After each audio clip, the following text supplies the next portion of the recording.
وليعلم الله الذين آمنوا ويعلم الصابرين وليعلم الله الذين آمنوا ويتخذ منكم شهداء والله لا يحب الظالمين وليمحص الله الذين آمنوا ويعلم الصابرين وليمحص الله الذين آمنوا ويمحق الكافرين وليمحص الله الذين آمنوا ويمحق الكافرين ولقد كنتم تمنون الموت من قبل أن تلقوه فقد رأيتموه وأنتم تنظرون وما محمد إلا رسول قد خلت من قبله الرسل أفإن مات أو قتل انقلبتم على أعقابكم ومن ينقلب على عقبيه فلن يضر الله شيئا وسيجزي الله الشاكرين. بسم الله الرحمن الرحيم. الحمد لله رب العالمين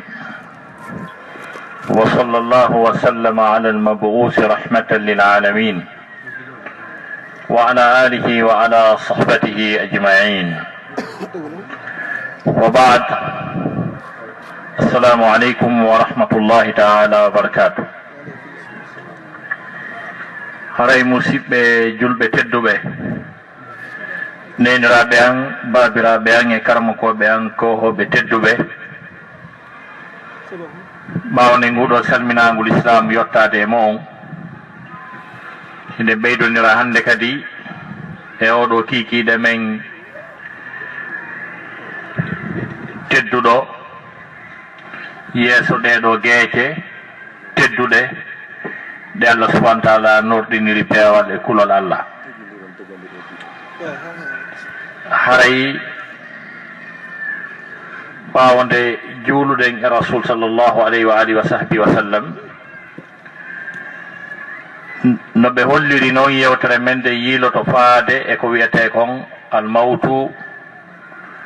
wa ma ba'da almawti, yani ko mayde nden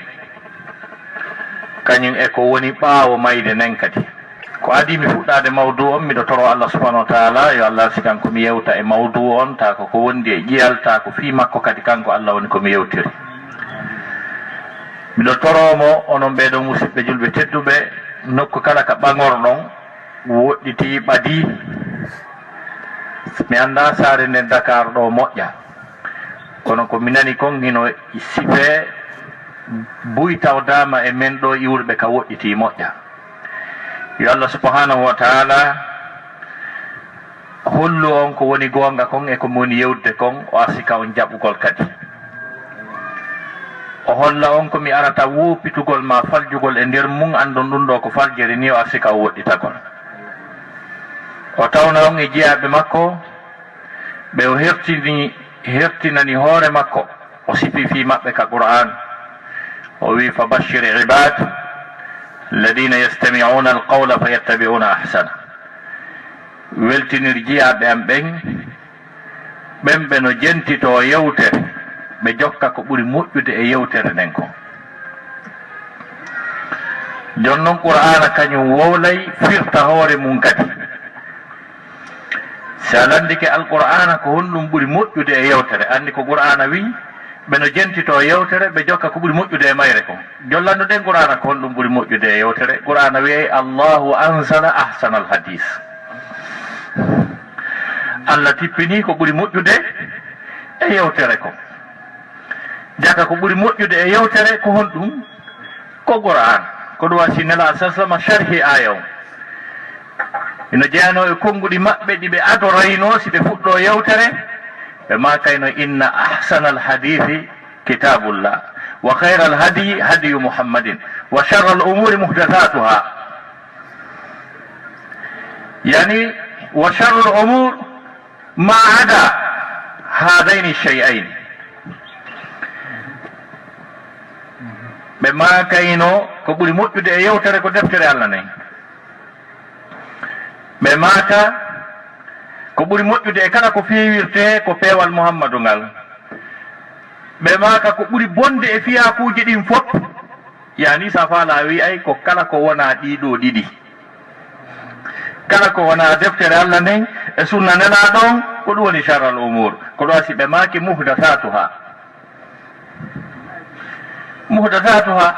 ko wannon ɓe continue e maako maɓɓe on ɓe maaki fa inna kulla muhdathatin bid'atun wa kulla bid'atin dalalatun wa kullu dalalatin fi nnar rasul no wawi yettude wallahi o yoni ko yettinana goɗɗo sina faalaɗo feetude yani komo allah subahana taala tagi moƴƴini elti fi ko yettina ko préparaɗo ha moƴƴi ko ɗo asi qur'ana wi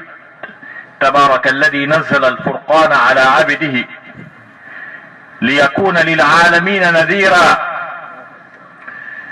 moƴƴereji mum defodira ni e dow on tippinɗo deftere nden e dow jiyaɗo mum o yani ko ɓay rasul sallama ko préparaɗo fi tagore nden nde fof mayre ko ɗum wasi allah maranimo alqur'anare nden ha o fewnditi nde tippina e makko nde tippinaka e ɓeya luttuɓe sabu ko kayre feppodirta e mission mo hani wadde on eɓe o duwa yettinde e muɗum par ce que ko golle makko ɗen ɓuri sattude ɓuri mettude fi mission nelaɗo on dendanagal annabaɓe fof ko ɓuri kanko ɓuri raɓɓiɗude tan waɗaɗo kono ko kanko ɓuri sattude e mawnude golle waɗaɗe ko waɗi noon ko addata annabaɓen ko moƴƴintingol ko bonna addata annabi hari wonino e tan ko tawata goto nelaka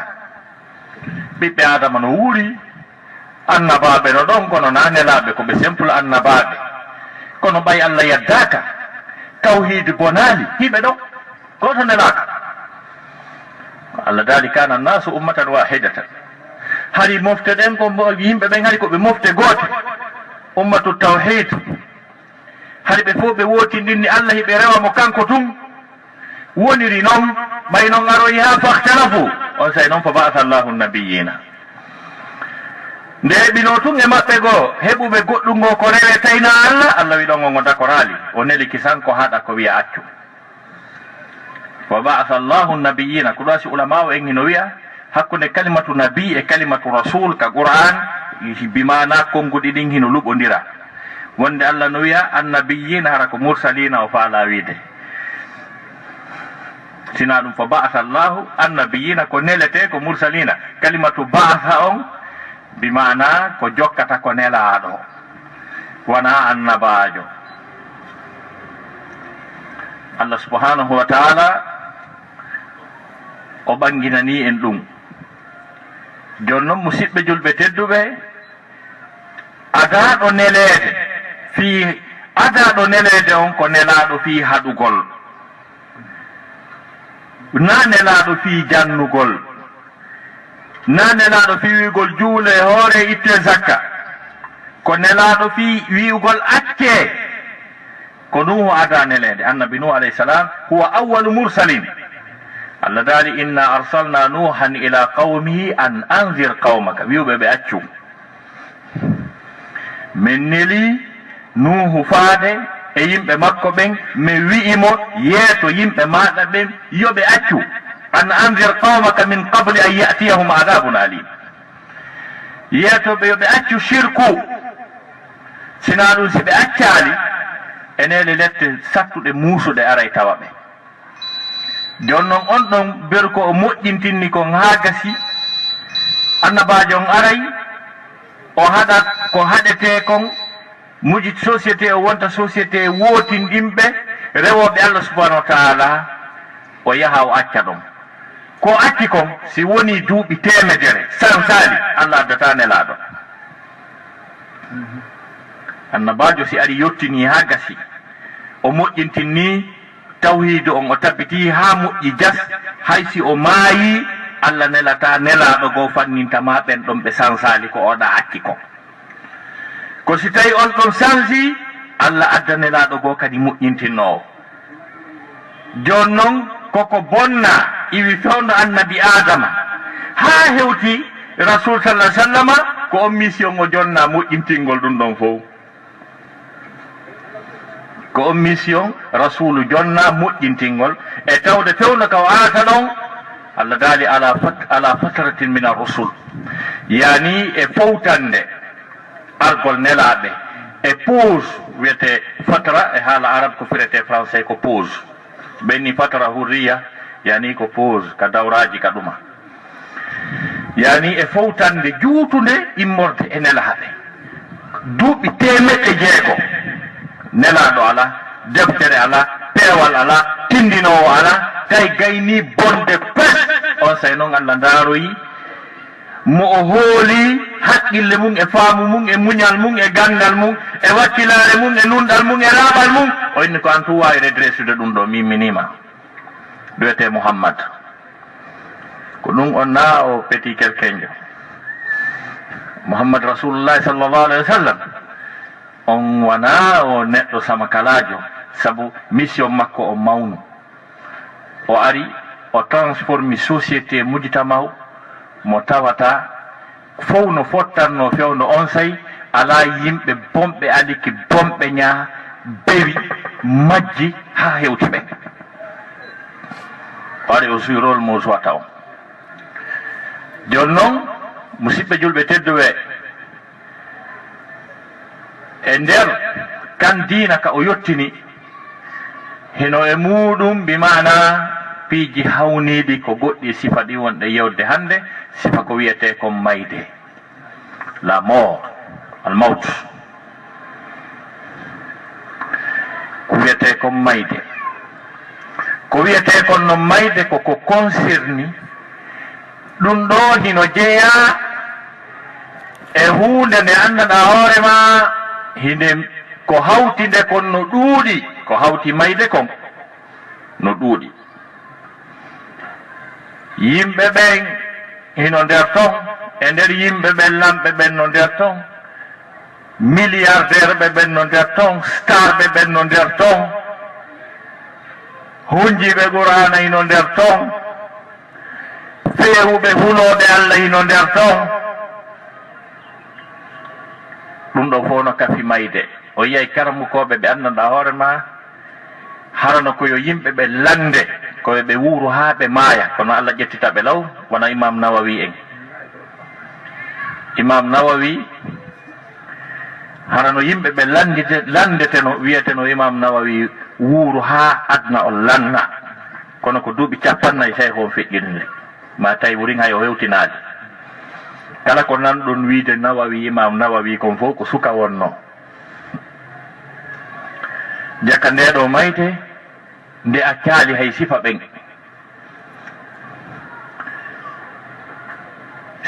mayde nden si iwi e yimɓe ɓen ara e kulle ɗen ara e ɗe leɗɗe e hoore mum par ce que ɗum ɗo fof kala ko meemi ndiyam haray no wuuri kala ko wuuri maayay Allah daali wa ja'alna min al-ma'i kulla shay'in hayy mi waɗini ndiyan ɗan sabu kala hunde ko wuurirta kala ko wuuri ko ndiyan ɗan mi waɗir sabu muɗum yo wuuru kala ko wuuri maayay kala ko jogii wonki maayay Allah subhanahu wa ta'ala ayji alqur'ana ɗe o addi fi mayde ɗen ɗe ara wonde ɗe hertina ɗe ara ɗe yañña haa ɗe ara noon ɗe mofti fof qur'ana sappi mayde nden e ɓiɓɓe adama ɓen Allah daali qul inna almawta alladi tafirruna minhu fa innahu mulaqikum nde mayde nde wonɗon dogude on fotta e mayre nde wara on yiltoyi Allah subhanahu wa ta'ala o wiyoyi bimana o tabbintinnani may gongol e lannu gongol kala ko woni ka hoore leydi kon wona e hoore leydi ndin tu wona e hoore leydi ndin tu wona sina humpa piiji abritaɗi e mum hoɗaɗi e mum ɗin yaw e ayeji arane ɗen ka suratu taha lahu ma fi samawati وما في الأرض وما بينهما وما تحت الثرى ɗo hande kadi lutta ko kanko jeeyi ko woni ka kambuli kon fof e ko woni ka leyɗele kon ko woni e nder mum kon lahu ma fi ko woni e nder mum kon ko woni e nder kammuɗo ni jeɗɗi e leyɗele ɗe jeɗɗi kon ko kanko jeeyi wa ma baynahuma kammul ɗi jeɗɗi e leyɗele ɗe jeɗɗi kañum kadi naafi hino kolodiri no woodi ko hakkunde ɗum ɗon kadi qur'ana wi ko woni hakkunde ɗum ɗon kadi kanko jeeyi wa ma tahta sara e so tawi ko woni kammul ɗi jeɗɗi leyɗele ɗe jeɗɗi fof muɗum e ko woni hakkunde mum kon fof kadi si hawtidirama ɗum ɗon irtama ko wono e leyley ɗum ɗon kon kadi patron o wi kanko jeeyi dendanagal ko woni hakkunde ɗo kon fof kala ko jogii a andi jaka kullu man alayha fan on mais mano ɗum ɗon fof koko woni kullu man alayha alhaw ta'udu ila al ard kala ko woni e hoore mayri kon fof lannay jaa ko woni ka tahta sara ma ɗum fi samawati al ard tawaka yiltoye allah daali kala ko joggi wonki kon fof ka woni o ka woni mayay kullu nafsin dha'iqatul maut kullu nafsin dha'iqatul maut kala wonki ko heewi kon si tawi kalimatu kul mooɓa yañña ha kono ko ɓurata yaññude ko so tawi hara kalima hikkiɗo ɗon katta ko nakira donc kadi ara e ɓurtino yaññude asi wiyano kullu nufus sikkata a ko nufusuji goo wi'aɗi ɓay alifa e laamu no mum ara woni maarifa kono kullu nafsin ceerno en aray ko nakira noon kala ko wiyete wonki kon fof mais may ko wiyete mayde kon ɗon ha joni moftaka yimɓe ɓen sikka joni leɗɗe ɗen tawaka allah addoy noon aya mo accali hay hunde kullu shay'in halikun illa huwa andi ko watti so ittiti ko wata haqqille feetude go wiwo hay allah siyama kullu shay'in kala hunde so dari no haalikun wiyano hay allah tigi kono ittiti to gonni illa huwa yani kala ko wona allah kon ko mayoju ganko tun heddorta gurdam ko ɗum wasi yoga e karamum koɓe firɓe o aya ka suratul hadid on taway ko hawni noye on aya wa huwa al awwal wal akhir wal zahiru wal batinu wa huwa bi kulli shay'in alim on aya no hurɓini ha feƴƴiti wa huwa al awwalu kanko woni ko adi kanko woni arano ko firi ɗum ko wondema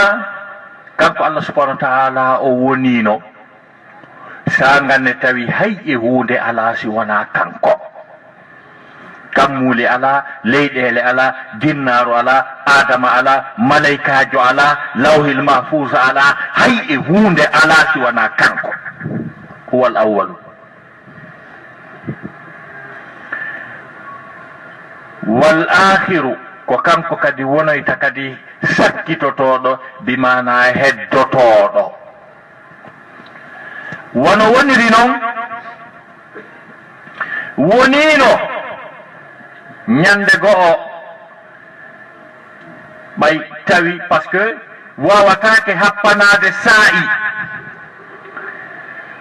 awwaliyatullahi subhanahu wa ta'ala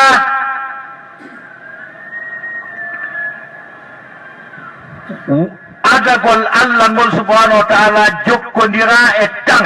wiyatake fewndo ɗo o ko par ce que hari tan ala hari fewndo ala hari leere ala hari minute ala hari fuɗɗode ala fewndo ka woni ɗon hari ko wiyete minute e seconde e tan hari ala fewndo o wonno kanko ɗum par ce que ko ɓay o wonni kammuli ɗin jeɗɗi leyɗele ɗe jeɗɗi si haala tan fuɗɗi ko ɗum so wi badi'u samawati wal ard fuɗɗuɗo kammuli ɗin jeɗɗi leyɗele ɗen jeɗɗi joni noon ɗum ɗon fuɗɗugol kammol ɗi jeɗɗi leyɗe ɗe jeɗɗi yani ko ɓayi o tagi nange nge watti fuɗude nge muta wi'a ñallal woni noon yontere woni lewru joni noon sangano wonno tawi ñallal ala sakko wi'e minute ma seconde tayle taguɗo on kanko himo ɗon himo wooda ko ɗum waɗi sino wi'e l'existence divine, c'est-à-dire l'existence de Dieu n'est pas synonyme du temps, n'est pas lié à une datation. L'existence de Dieu n'est pas liée à une datation, parce que Dieu a existé avant la date. Je ne sais pas si je me fais bien comprendre. Oui, wodegol patron on taguɗo on jokkodira e tan sabu o woni ado tan. Awa kala ko wolata fi muɗum a jonnay date wiya ko en 722 en 647 avant Jésus-Christ maɗum après Jésus-Christ mais wiyatake ko en 700 Allah fuɗɗi. Il a existé avant la date. Yani gente moƴa Allahu lanɗo subhanahu wa ta'ala o ala nde o fuɗɗi. Allahu lanɗon ala nde o fuɗɗi sabu kala ko mari fuɗɗode no mari lannode. Kala ko mari fuɗɗode no mari lannode. Ko ɗum waɗi kanko ala nde o fuɗɗi kanko na o fuɗɗiɗo ko o fuɗɗinɗo. Fuɗɗinɗo fuɗɗotako, fuɗɗinaɗo fuɗɗinta.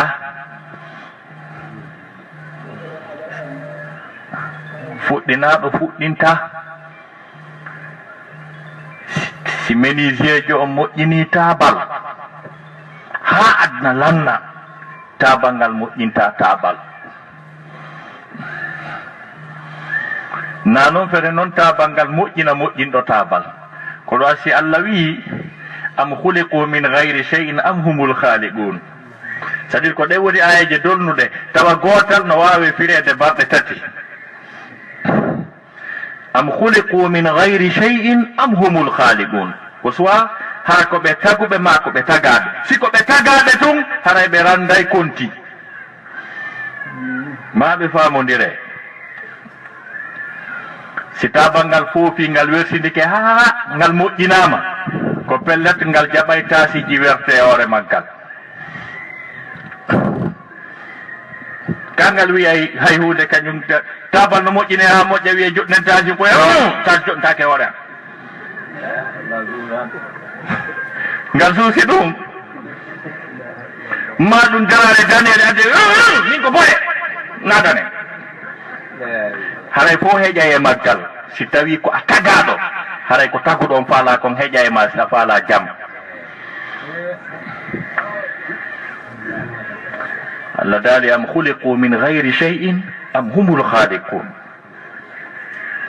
Hara ɓe taga e hoore hay hunde karawa ko kamɓe tagi. Wallahi taguɗo on no wawi yewtude. En torke mo yo famin en Qur'ana o nani nayi.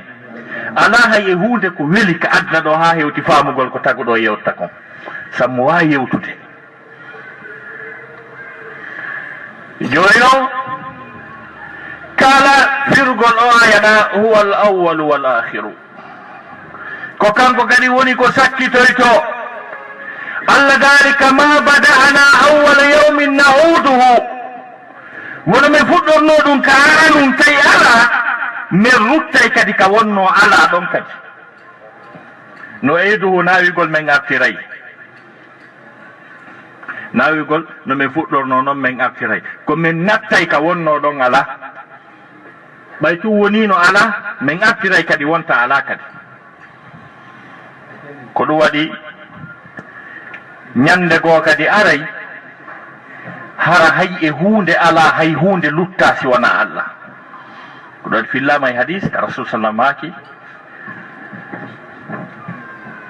Allah yamiray ñande darngal yo malaikajo waro o waranmo kala ko jogii wonki. malaikajo wara yimɓe ɓen fof e jinnaji ɗin fof ha lutta annabaɓen. ya Allah ko annabaɓe lutti minni ko ya waranan kala ko jogii wonki. annabi fof ware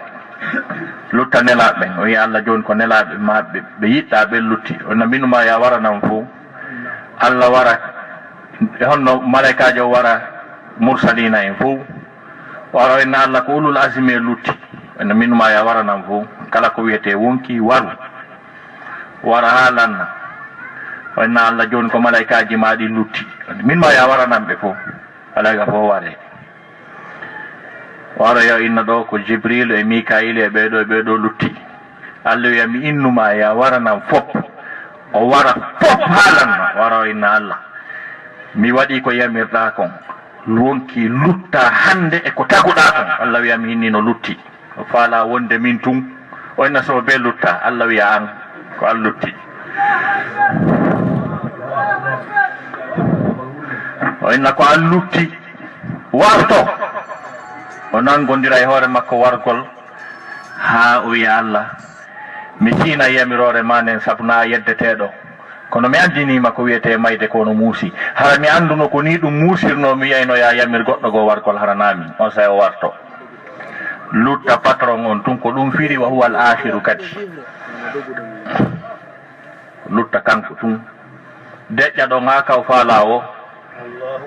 deƴƴa ha ka o faala o ɓeɗo duuɓi ɗi o faala. on say o waɗa on ɗum o taga malaikajo wuttoron o taga on ha gasa o innamo wuttu. on say o wutta ثم نفخ فيه أخرى فإذا هم قيام ينظرون وأشرقت الأرض بنور ربها ووضع الكتاب وجيء بالنبيين والشهداء وقضي بينهم بالحق وهم لا يظلمون. on say noon so wutti kala ko mayno kon fof kadi immo. jon noon ko ɗum ɗo wiyete mayde yo musidɓe julɓe tedduɓe nde accata hay e gooto. nde accata aaliɗo nde accata feewuɗo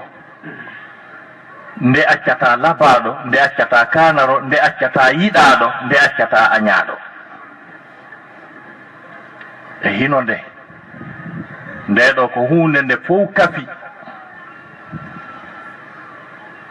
ko ɗum wasi qur'ana suufande mo yewta fi hakkunde gurdam ɗan e mayde nden ko mayde nden artowi haalde fimo alladi khalaqa almawta walhayata liyabluwakum ayyukum ahsanu amala. ko kanko woni ko tagi mayde nden non so tagi gurdam ɗan fi o darno en. inna ja'alna ma ala al-ardi zinatan laha linabluwahum ayyuhum ahsanu amala wa inna laja'iluna ma 'alayha sa'idan juruza. al-ayat tatafassaru ay tatafassaru kama tashaun. ay yenen no firidirde. jonnon ko honno nde mayde ɗo ko honɗum qur'ana sifi fi mayre no nde ara ka sattugol mayre ka muusugol mayre ka hurɓinagol mayre.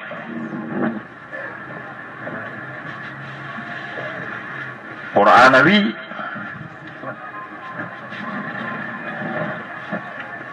yewtugol fi hurɓinagol mayde nden eno nde wayi.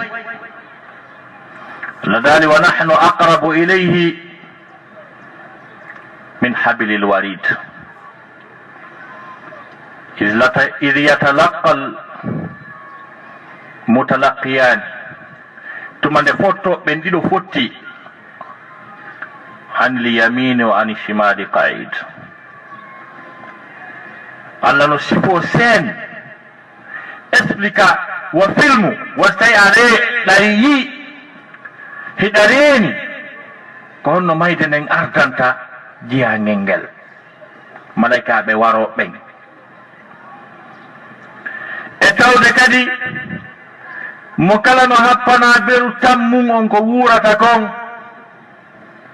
fi on tigi stasi ɗon hewti laawol wo ala no fallire no gerde siwana on tigi o maayayi o yi qissa yanuno ɗon hakkunde annabi Sulaymana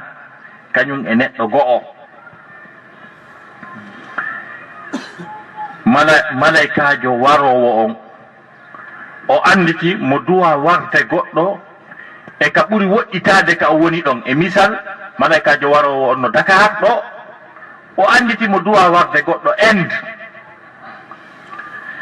kala machine mo o ƴetti woni avion woni ko woni wo o leeto yehi ka wiya ɗon tigi tigi wonale yo ratira hay seconde goto ko ari jisra ko wargol on tigi o dogi o wi o arka annabi Sulaymana luɓamo hennu nu fi o yaha waro yoya argol makko ka pale o tawoyi goɗɗo no dari ka annabi Sulaymana hiɓe yewtude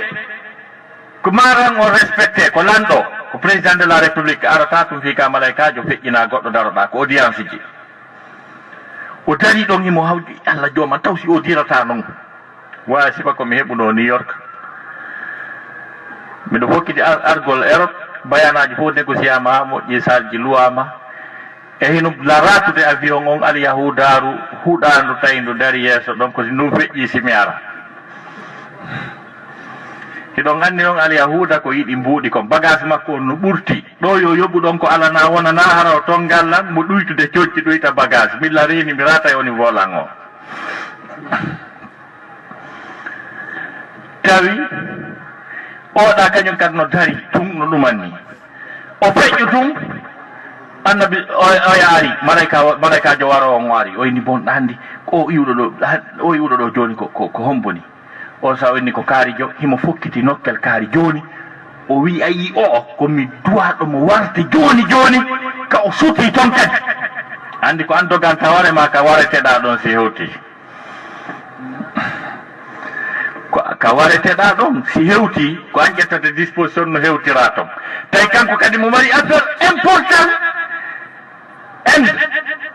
himo ari kan kadi yo annabi Sulaymana luɓmo hendu ɗum saabu sina ɗum o ratoyeyi e affaire makko important mon tawi warowomo on kañum kadi no ari négocié gol no yewtoya taw sutti ɗon o waramo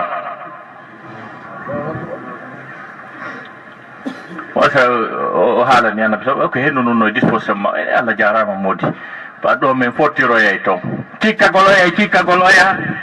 hay segon nun gotum mankali o hirsimo o jokki lawol makko o yeey jon noon mayde nden hinde happa tammum on si tawi hewti ara lanni ala hunde ko sansata ɗum hinde moƴƴi noon le kadi nde bona may nden no moƴƴi par ce que sa rewi Allah subhanahu wa taala aljanna mo fotoɗa on wona ɗo o woni ɓe Allah ko daali jannatu adnin allati wa'ada arrahmanu ibadahu bilghayb innahu kana wa'duhu ma'tiya ɗum ko aljannaji ñiiɓuɗi cuɗaɗi labinaɗi fotuɗi ɗi Allah foti jihaɓe makko ɓen kono kaka wirnima ɓe lumbata o mayde si ɓe hewtoya ton en plus yimɓe buyɗo no ronkode no woodi bandiji huɗaɗi hara no ɗin mayatano sifa bandiru goo ino feeñuno e leydi no wiye république kabanako tellement que c'est-à-dire chaque lebbi jeego kabanako waɗa e ndin leydi mo waɗali ha hande lanɗoru huɗanu no feeñuno ɗon hana ndundu mayatano hara eno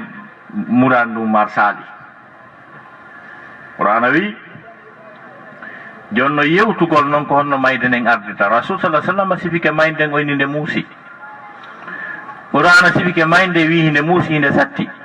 nela sasamaki muuse ni mayde ko eɓɓirte ko piiji ɗiɗi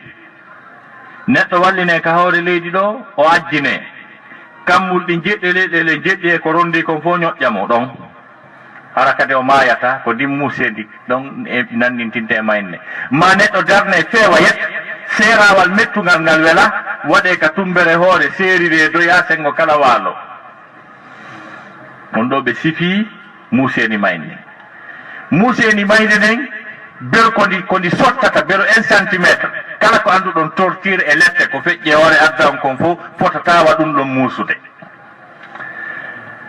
jon noon ko ley kaka siɓaturu ley hondu ɗum nde fokkitirta nde arda doyi ha nde hewtoya kande duwa hewtude ɗon neɗɗo on maaya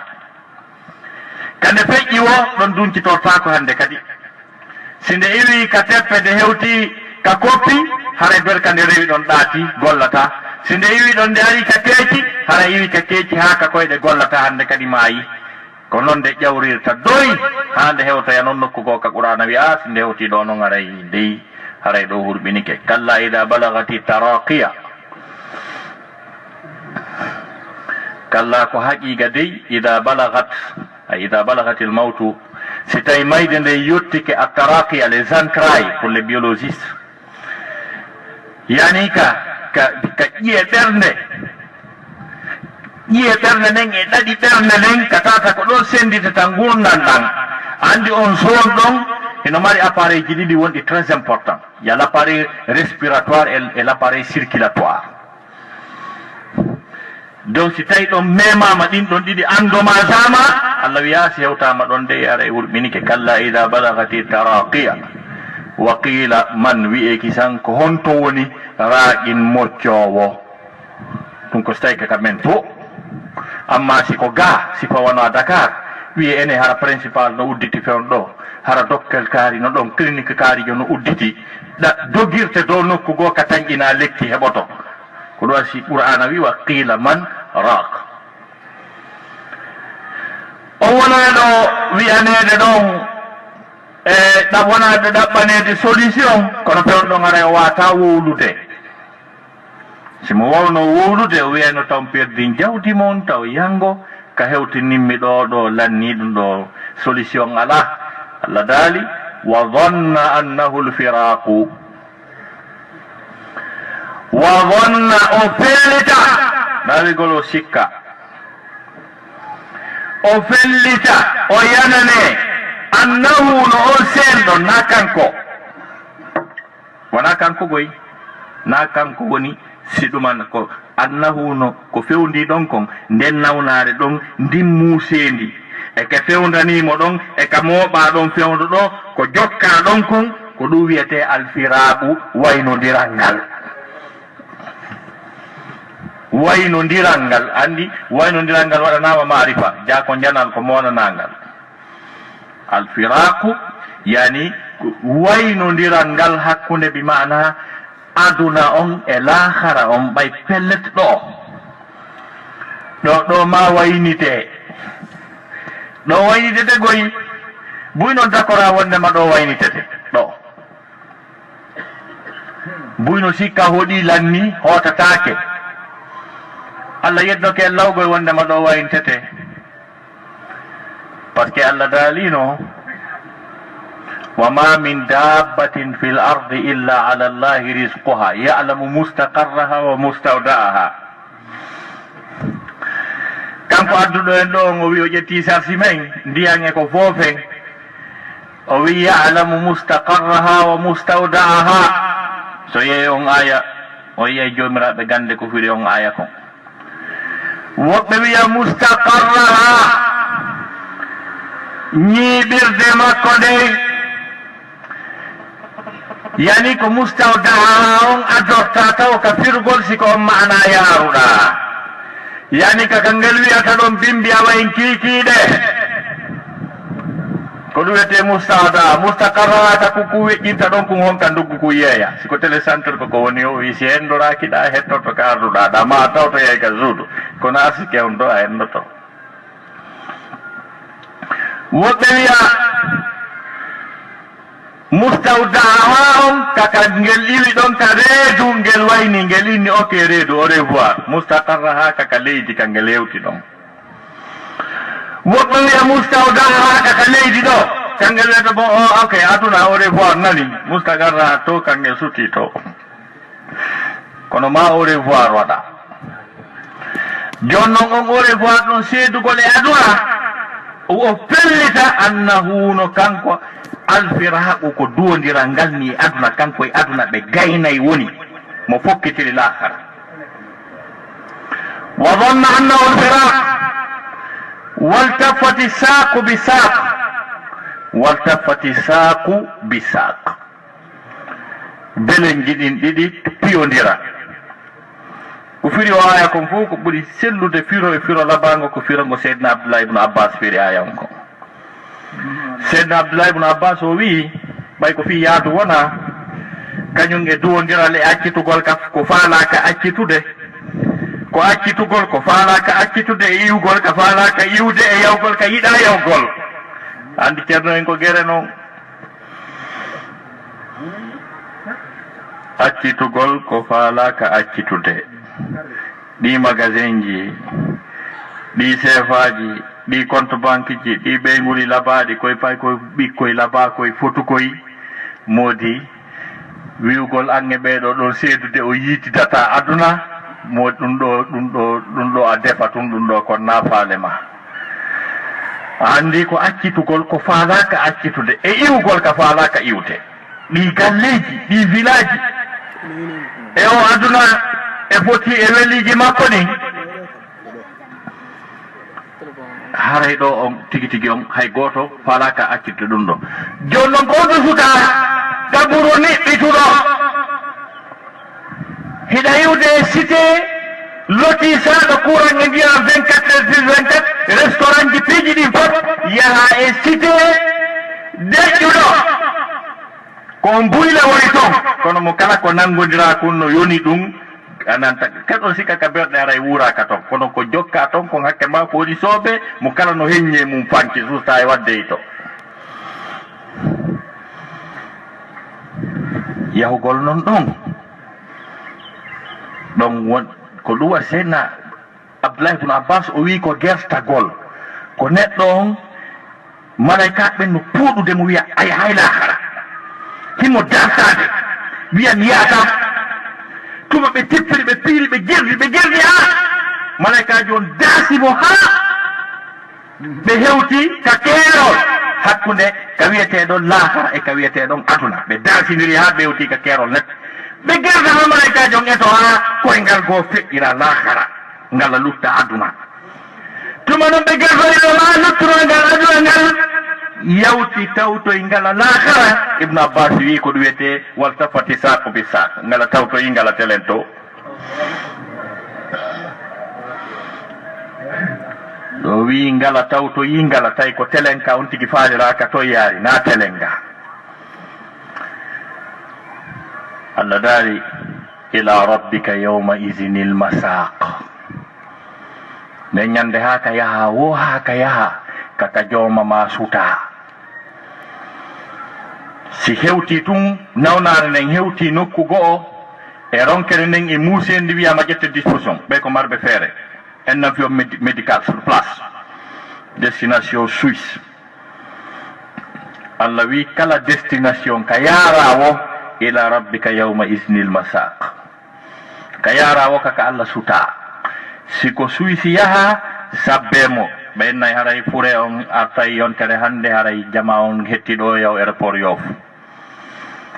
siko amérique yo jama o sabbo keesuwal ngal aéroport Yoff kala ka yaha allah daali ila rabbika yawma idinil masaq kaka jooma ma suta a yi on aya ɗon o sifike mayde nden no nde ardata noon e aya goo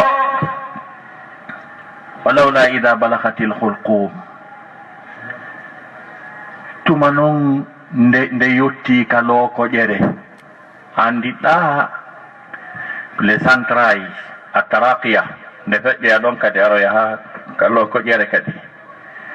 allah daali wa antum hina idin tanzurun wa nahnu aqrabu ilayhi minkum walakin la tubsiruna allah daali ɗuma on tigi nawli ha acci wolda yimɓe ɓe jonnodiri ene a ndaaro yi alaji kaari noon mi hettaki he tawaɗo anda yahal toon nani andi ko yaw heñata ɓe maayu yaw kisan darake accelan jippi golle mi lootaki adol toon taw he tuma jonnodirana on tigi ha hewti ɗon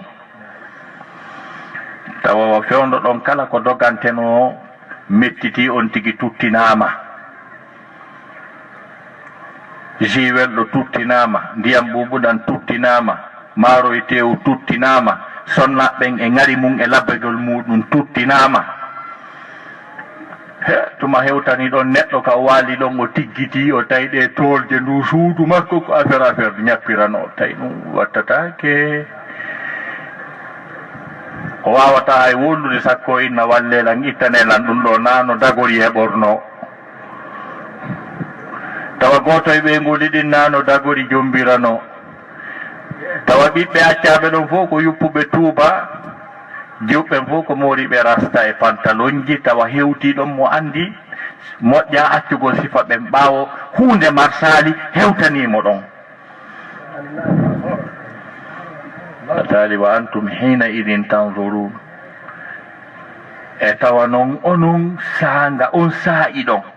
C'est-à-dire, Dieu décrit le fait dans son contexte circonstanciel.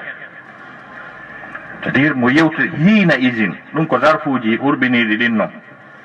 Hina isin wola mo hara ko sobe jokka. Hina isin in yawma isin en ko zarfuji ɗi moƴƴa. Hina idin ndikka hina daka. Kono hina idin ko zarfuji, c'est des adverbes quoi. Wiyete zarf ka français ko adverbe wiyete. Adverbe de lieu, adverbe de temps. Zarfu zaman, zarfu makan. Wa antum hina idin tanzurun. Tawa fewndo ɗon hiɗon purtini hiɗon ayni kala e mun no sabbi ka o timmata. Allah dari taw sikku ko onon tum wonɗon. Wa nahnu aqrabu ilayhi minkum walakin la tanzuruna. La tubsiruna. Naam. Allah daali meɗen ɓuri on mo ɓattade kono rena min tum na Allah ko ɓe wimmini ɓen hirsoɓɓen no heewi ɗon tew kono renaɓe. Allah daali ɓe men immini yo hirsumo ɓen ko dongal malaika go yarata wargol goɗɗo. Par ce que Allah daali fa kayfa ida tawaffatuhumul malaikatu yadribuna, andi ko ɓe buyi alwawul jamaa, yadribuna wujuhahum wa adbarahum. Ta sundun no heewi to malaikaji waroji ɗi tawata ɗi jalata ɗi yurmataki, ta ɓe heewi tew nder ton ko ɗum Allah daali meɗen ɓuri on ɓattademo ka wonɗon kono o renamin. Ko ɗum waɗi malaikaɓe ɓen si ɓe fokkiti wargol mo siɗara koye nder bunkere o naada o yiyay ɓe nde ɓe ara ɓe yiyayɓe. Ko ɗum waɗi maayo o ndaara e maayo o moƴƴa o ndaara e nokkun gotum. So ndaari ɗon ha o fondi e malaikaɓe waro ɓe tigi si ɓe fondi gite maɓɓe ɗen ko kuran o ndaaritata goɗɗum hande kadi. Hande kadi haray o yii ko ɓuri mo, o yii ko yi alsifa mum ha hande. Ɗum no ardele wara mo kadi rekilata. Qur'an sifani en fi mum ko ɗum ɗo wiyete maytenen ko ndi musendi ɗo nde ande ɗo gorkulol ɗo wiyete maydenen. ɗum ko goɗɗum ngo e mawdu men on kon ɗum no woni ɓaawo ɗum ɗo. aywa nabda bi salat hara inchallah en juulay noon si aro en ko woni ɓaawo ɗum ɗo kon. Assalamu aleykum. arayde kala immo ka wonno qibla on kono fewtirde ni no jooɗoɗen noon julle ɗen on range ɗe potto ɓaawo seeɗa. sonnaɓe onon kadi immo noon julle ɗen onon organisateur tourisme ɗen poyito julle ɗen ɓaawo no fewtirɗen noon ko noon fewtirde inchallah mo kalno e wonde ka won ɗon ko duda dara on tum feere fewbine saffeji ɗi imam on ko ɗon won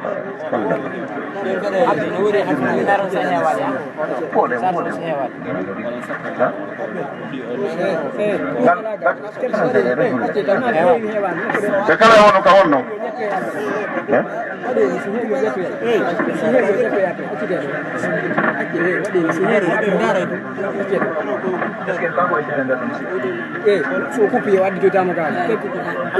hay sonti hawra e leydi o yaa fof ɓay ko Allah wonnange rukanade inchallah naafuy ko tuuninte ɗen fi Allah subhanahu wa ta'ala ƴettan en haray o digi eto hara o dara kanko ɗum feere hay so tawi ko e mbullaade fewna sappo inchallah.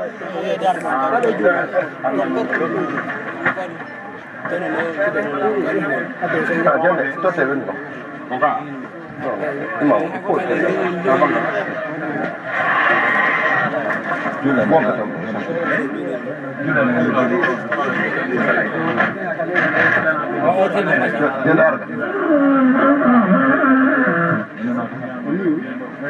no, no fede. No, mo kala to fe pay goddo, mo kala to fe pay goddo safa.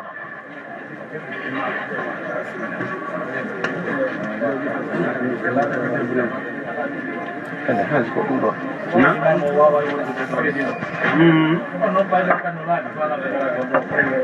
Ahí está aquí, ¿no? Creyendo, pone.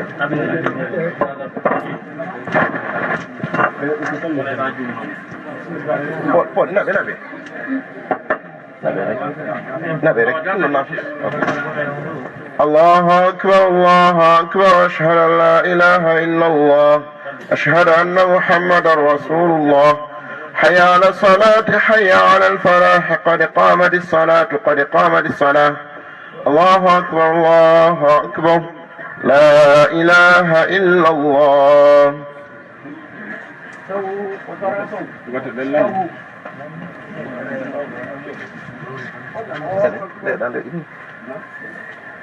الله أكبر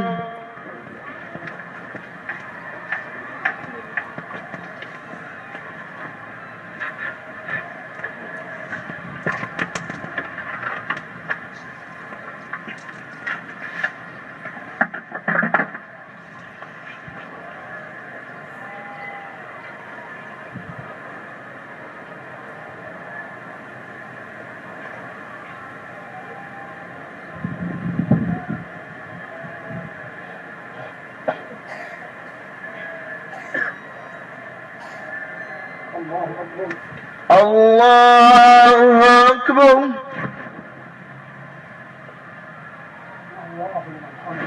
ربنا لك الحمد الله أكبر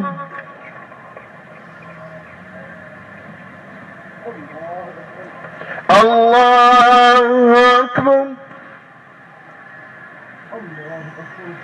الله أكبر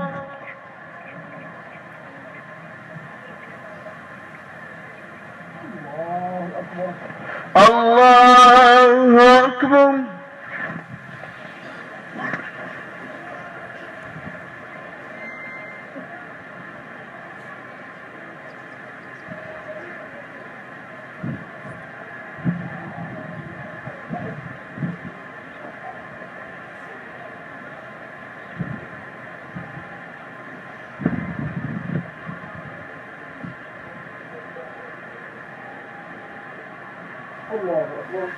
الله أكبر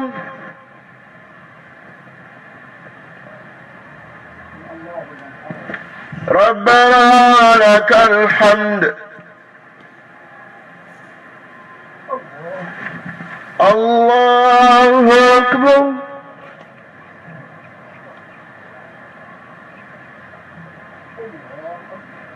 الله أكبر الله أكبر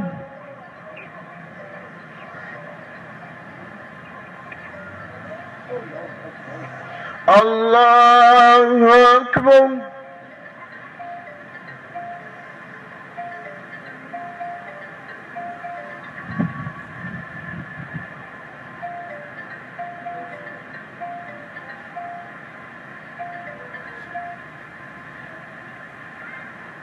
الله أكبر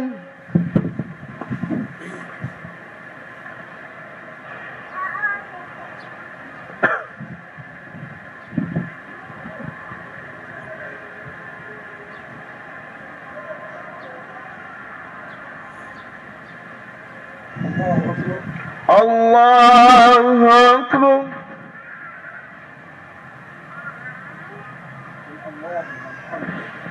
ربنا لك الحمد الله أكبر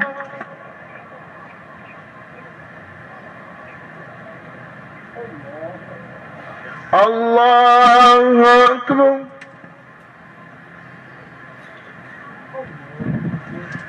الله أكبر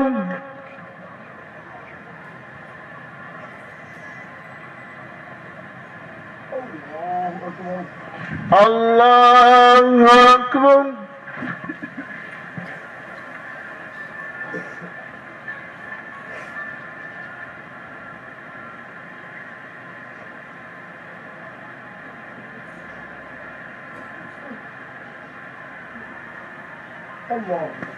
الله أكبر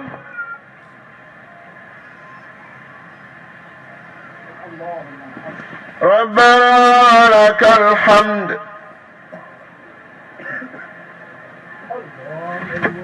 الله أكبر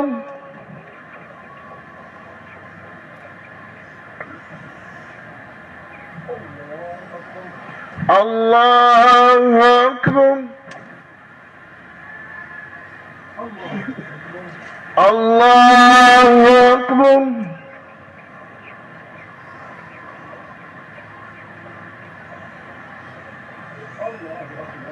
الله أكبر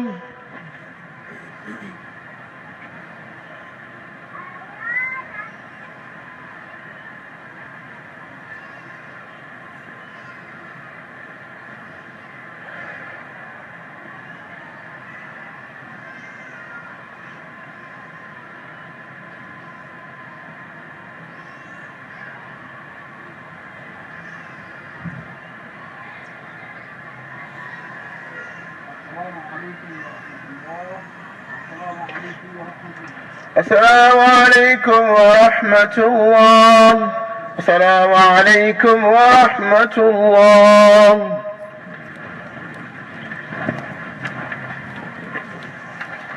أنا كلا أرسل جلنا وأنت كوانا إن شاء الله.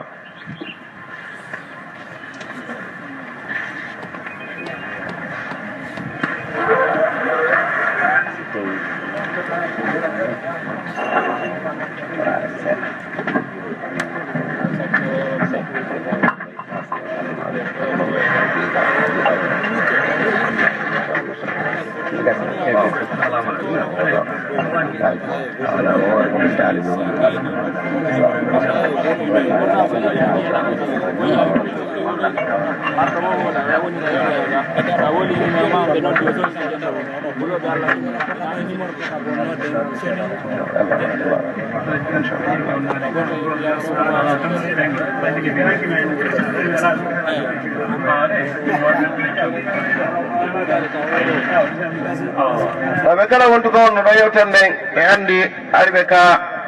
yangol en ko feccata ko non ka kabru ay wonte ka wonno ren inshallah.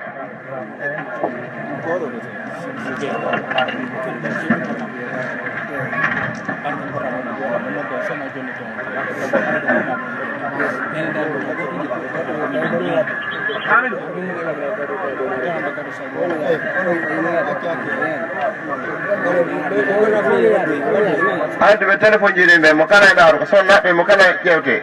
nyodon ko danni no ko fu ya hale to no ya jo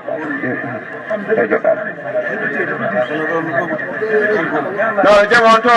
toro do da ko lut inshallah jamon toro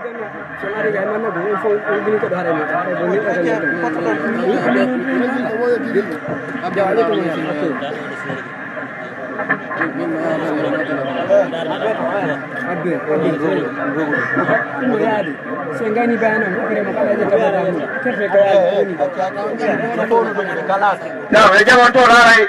the gentleman in the micro, inshallah, we couldn't deny your name.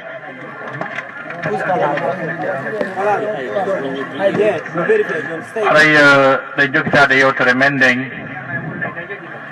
and Sidike Maidening.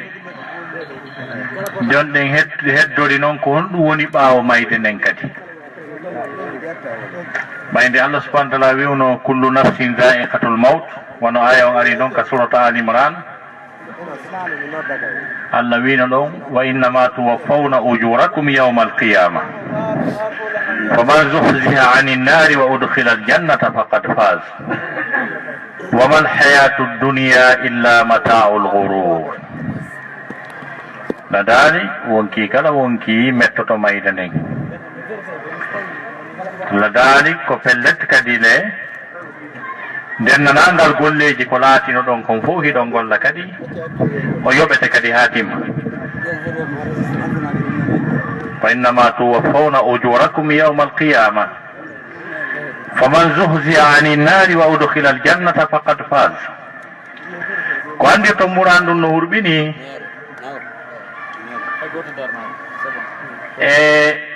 kala neɗɗo mayɗo haray himo e nder ko wiyete inculpation,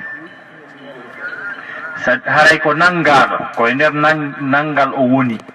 kala alhaali makko no sifori wonu sifori ko nangaɗo taw. ko ɗum wasi aya o wi faman zuhziha ani nar, kaka yiite fokkitano, kaka yiite fokkitano boy Allah wi kala dandaɗo toon noon adda aljannayi. jon noon piiji busno ɓaawo mayde nden ko hikki ɗon kon direct taw ko probléme gaburu hikki ɗon, probléme gaburu naatugol e nder ko wiyete alhayatul barzakhiya, ngurdam barzakhiyan ko janɗan, ko par ce que ko étape ji tati, ko koɗoli tati ɓiɗɗo adama mari. hoɗo no wiye aduna e hoɗo no wiye barzakh e hoɗo no wiye lahar. ko waɗi si hoɗo wiyango barzakh ngol wi'irana barzakh ko ɓay ko hoɗo wongo hakkude koɗoli ɗiɗi, ko wiyete barzakh lugatan ko kala ko woni hakkude piiji ɗiɗi ko barzakh wiyete. Allah daali maraja albahrayni yaltaqiyani baynahuma barzakhun ka la yabghiyani, ko kanko woni ko ilni baharuji ɗin ɗiɗi ɗi memodirta, ko waɗi noon no hakkude majji heedoore, ko ɗum wiyete barzakh. jon noon ɗan gurdam ɗon ko gurdam moɗana ɗan tawata ko Allah ɗan hertori kongo, ko waɗi noon wata are e hakkille goɗɗo wondema so waɗaka ka gaburu o rewata ɗon. ladade summa amatahu fa aqbarahu, ko kanko woni ko waratamo surramo kadi, ɗum ko affaire makko, affaire Allah noon.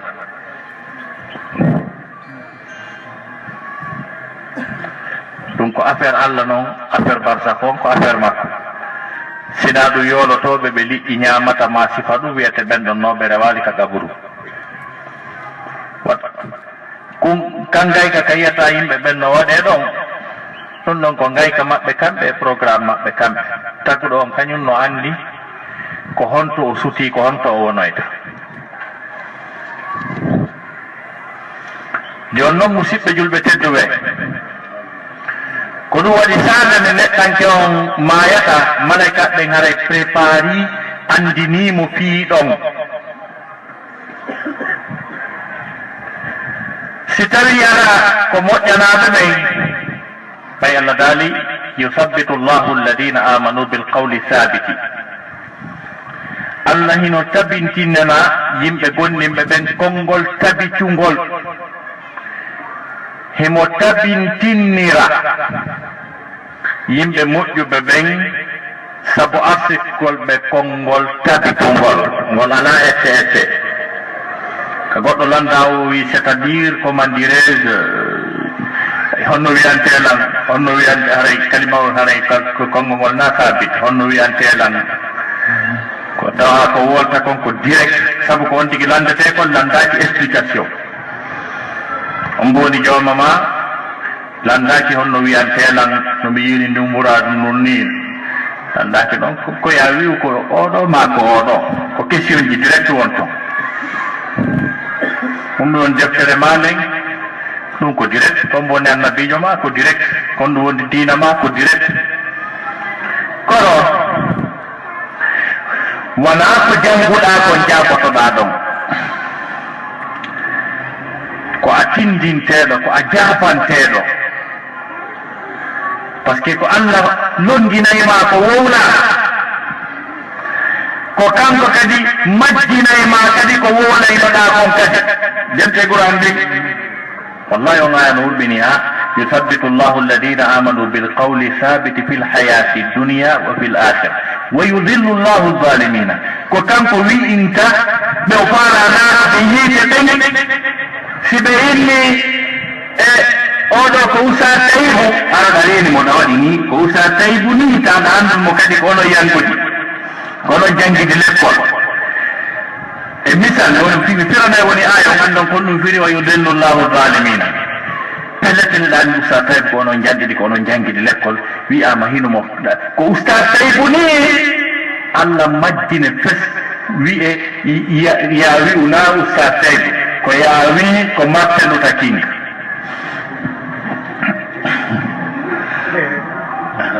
andi wa yudillu llahu zalimina ko haysine andi Allah accatade hola ko nafataɓe ko nana ko fami moƴa telen ɗa yusabbitu telen ɗa yudillu donc goɗɗo wiɗo ha ko ɓir ɗum ɗo tun iwi hande si Allah jaɓi ha ko arata haray mi wulɗike ɗum ɗo mi darta laabi wulure na to wuljiɗa kon karmu koyen ko so tawi Allah hoddira no yiima wolugol ko ana wolede ko ko ɗo si Qur'ana wi ɓen ɗon ko ɓe aliyeɓe Allah nahnu awliyaukum fi lhayati dunia wa fi l'akhira إن الذين قالوا ربنا الله ثم استقاموا تتنزل عليهم الملائكة ألا تخافوا ولا تهزنوا وأبشروا بالجنة التي كنتم توعدون لماذا نحن أولياؤكم في الحياة الدنيا وفي الآخرة hari koye welti hari ɗen naɓiɗi ko neɗɗo tun konngol hoyrewol seeɗa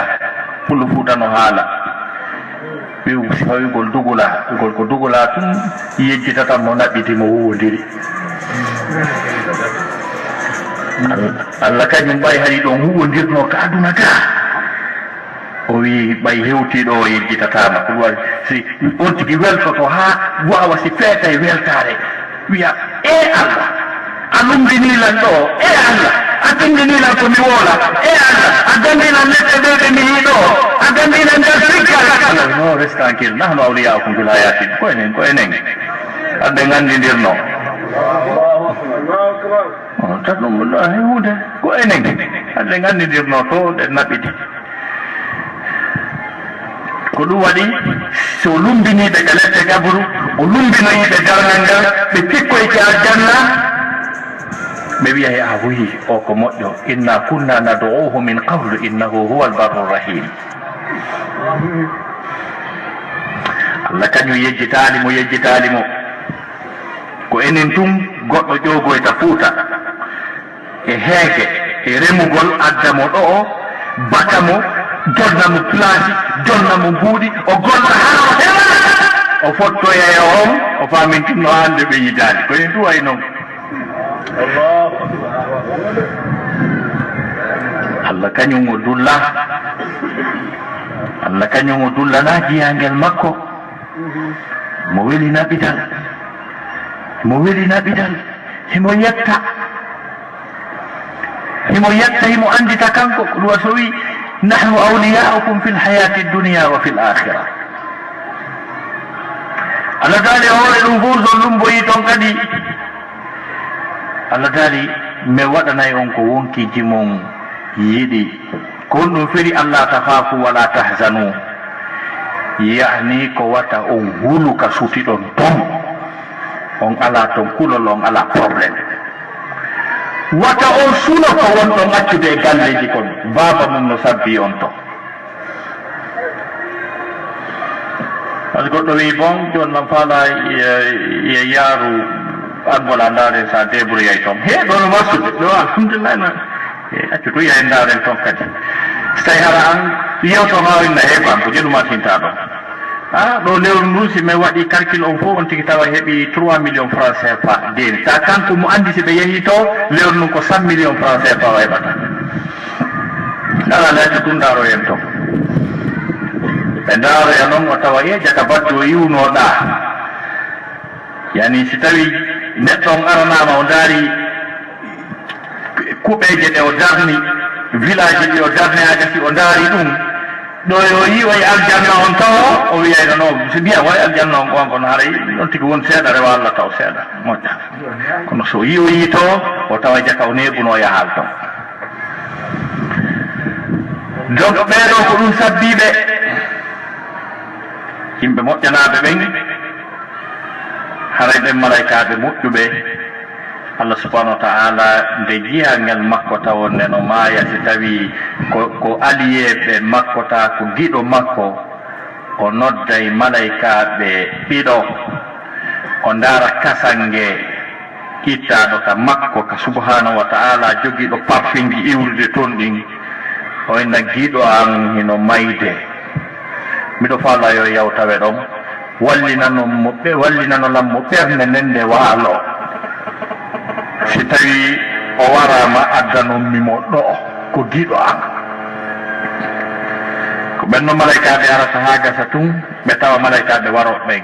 maɓɓe adoto malaikaɓe waroɓe ɓen malaikaɓe waroɓe ɓen ara tun yakon ɗaɓɓoton ɗo o andi tortirowo lettowo yiɗa goto yiya ɗum ko ɗum ka yimɓe ɓen lettete fo aren suuɗi ha ena ko Allah immini men ɗo de wo ko giɗo makko ni ɓeyna darole na golle mon ni ɗo mi yiɗa on ɗo par ce que ko lettoɓe sanga noon de ɓeyano waramo hara heɓe wiide wonnema ta huluta suno ɓen malaikaɓe Allah wi inna alladina qalu rabbuna allah summa istaqamu tatanazzalu alayhim almalaikatu ko malaikaɓe ɓe Allah immini yo ar ɓen na arɓe wargol ɓen joni noon si tawi ɓen ɗo warimo ha gasi ɓe ƴettamo direct malaikaɓe arɓe ɓen ɓe waɗamo e kasange iwruɗo ka aljanna uruɗo ɓe naɓamo ka taguɗo on julɗo ko lanɗo mbiyato on julɗo ko lanɗo par ce que ko tappanteɗo garda bo ha o hewtoya kammo ngu ɓe hewti o malaika ko wonɗon gon fof tappanamo garda bo kanko mayɗo giɗo Allah o ko noon o tappirte garda bo o hiwre ha o hewtoya ka patron o si ɓe addimo ha gasi ɓe enna Allah hino jiyangel magel Allah subhanahu wa ta'ala dana addanela registre ka sifa inde ɓeɗo windeteɗo ko wiyete ko le livre d'or sifa livre goo mo mi yejjitanta ɓen tigi le recteur de la mosquée de Saint-Étienne en France ka tawata ko saykuɓe sifa cheikh Mamadou Nasruddin Albani en sifa saykuɓe Aboubacry Diabry Jazairi en deftere ka ɓen signata ɗon si ɓe ari ɗon institut ɗon ko ɗon o wi min kadi omi signe joni noon kono woodi registre ko wiyete livre d'or ko ɗum waɗi mi profite e nder bayana on mi weltani recteur juulirde nden Saint-Étienne France alawa mayre e labagol e daragol e école kelɗuɗo ka diina formete e nder France recteur on noon ko jogiiɗo ran ministre Maroc hollugol o wondema l'islam on ça avance vers là-bas en pleine France sifa on institut sifa nden juulirde Saint-Étienne joni noon Allah wiya addi registre livre d'or ka sifa inɗe ɓeeɗo ɗe windeteɗon Allah wiya windemo inde nde winde Allah wiya waɗanelanmo numéro o heɓa numéro par ce que windaɓe ɗon ɓen fof ko maleteɓe ko natoɓe aljanna na probléme dargal ɓe nana inde mum kalam enregistraɗo ɗon ɓe nana inde mum ɓe nana inde c'est à dire ko kamɓe ko tuma ɓe naati aljanna o ɓe ndaara noon ko yimɓe ɓe ñaawete kon ɓe ndaara ko jokkata ɓe kaari nanngama taw so yulto e on ɗo yeehi o yultaani hara ɓe dow toon ɓe ndaarute ono on nanaani ko ɓurana wi kon fal yawma alladina amanu min alkuffari yadhakuna honto ɓe woni alal araiti yanzuruna ka fo tan kam ɓurana wate jaggat ɓurana ɗen ɓeyɗe nana ikihi ɓe ndaarde ko banggue rejirte ko ɗon ɓe ndarta ɓe jala فاليوم الذين آمنوا من الكفار يضحكون هل نوم gondi ɓe ɓen no jalde heeɗaraɓen ko honto ɓe woni faaga ɗon ɓe jalde alal araiki hiɓe e dow darde dow ka aljanna yanzuruna ɓe ndaara ko bandire gilte ɓe enregistré ɗon ɓe takkane numéro ko waɗi noon si tawi ko Abdourahmane Ba wiyeteɗa si aroyama laakara na antu wiyete Abdourahmane Ba ɗum ko guluji won ton kono ɗa waɗana numéro ko antun jogui numéro 872 o on faami ɗum ka dente Qur'an kalla inna kitaba al-abirari lafi illiyina deftere ɗigguɓe ɓe ɗum hino ka townaɓe illiyina ko min ala yahlu ino ka ɓe fi mum townaɓe dow ko ɓe fi mum townaɓe ko ɓe woni ka kitabu labreri lafi illiyina wama adraka ma illiyuna ko ɗum andima non nden deftere enene nden kitabun ko deftere markumun waɗande nimoro kala mo inde mo winda ɗon takkante numéro si inde makko nde windama numéro makko o waɗama allah wi onon malaikaɓe wonɓe ɗo ɓe tawaɓe ɗo ɓe wonanela seede o ɗo si aroyama dargal o ala probléme ko aljanna o suti seedanelan ɗum malaikaɓe ɓen seedi to allah min wonanima seede oɗo komo yaabiɗa ko natoyowo aljanna min seedike ɗum yo allah ko ɗum wasi qur'ana wi yashhaduhul muqarrabuna malaikaji ɓattinaɗi no seedi to ɗum yashhaduhul muqarrabuna malaikaɓe ɓen si seedi tike o tawi allah wiya jonnaɓe mo noon surranmo ka leydi ko janggana ɓe o aya ɗo en si tawno mi wi'ano ɗum ɗo o wonayno takkuan ɗo ha ñande dargal min tigi mi naadamo aljanna kono ɓay mi wii ɗum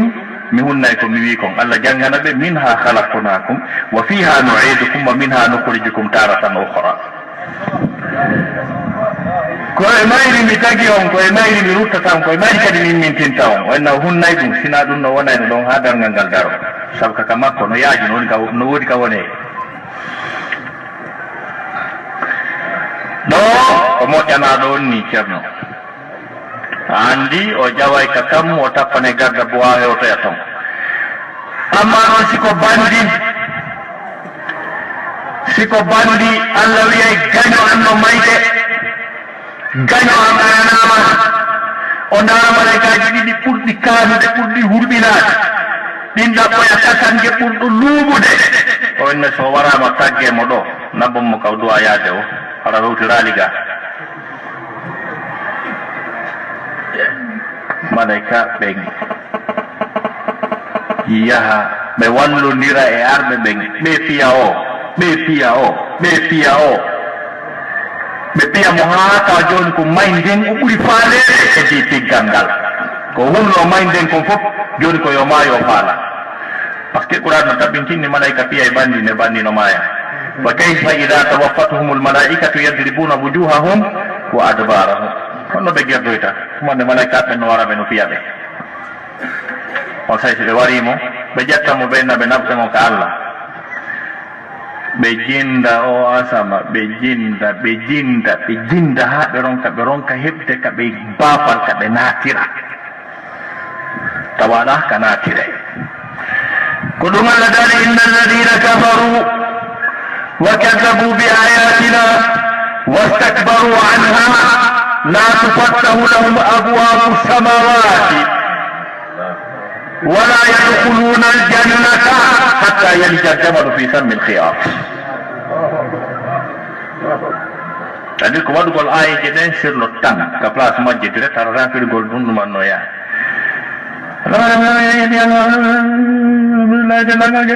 la yetti allah ramanu leydi ramanu aduna kanko koye on firali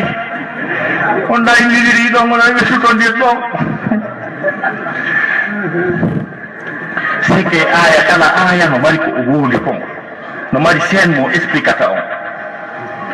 Allah dare ɓe yimɓe yedduɓe ɓe yeddi ayeji Allah ɗen ɓe mawnintinariɗe kadi ɓen noon tan mugu mudditantaka ɓe hay nokku ala ka ɓe yaara ɓe jinday ha ɓe ronka tawa ala ɓe yaata Allah wi kammugu mudditantaka ɓe sakko ɓe hewtoya ka Allah ɓe tappade garrabu ɓe natata kadi aljanna wanni tama jeno bayqirane wuddere mesela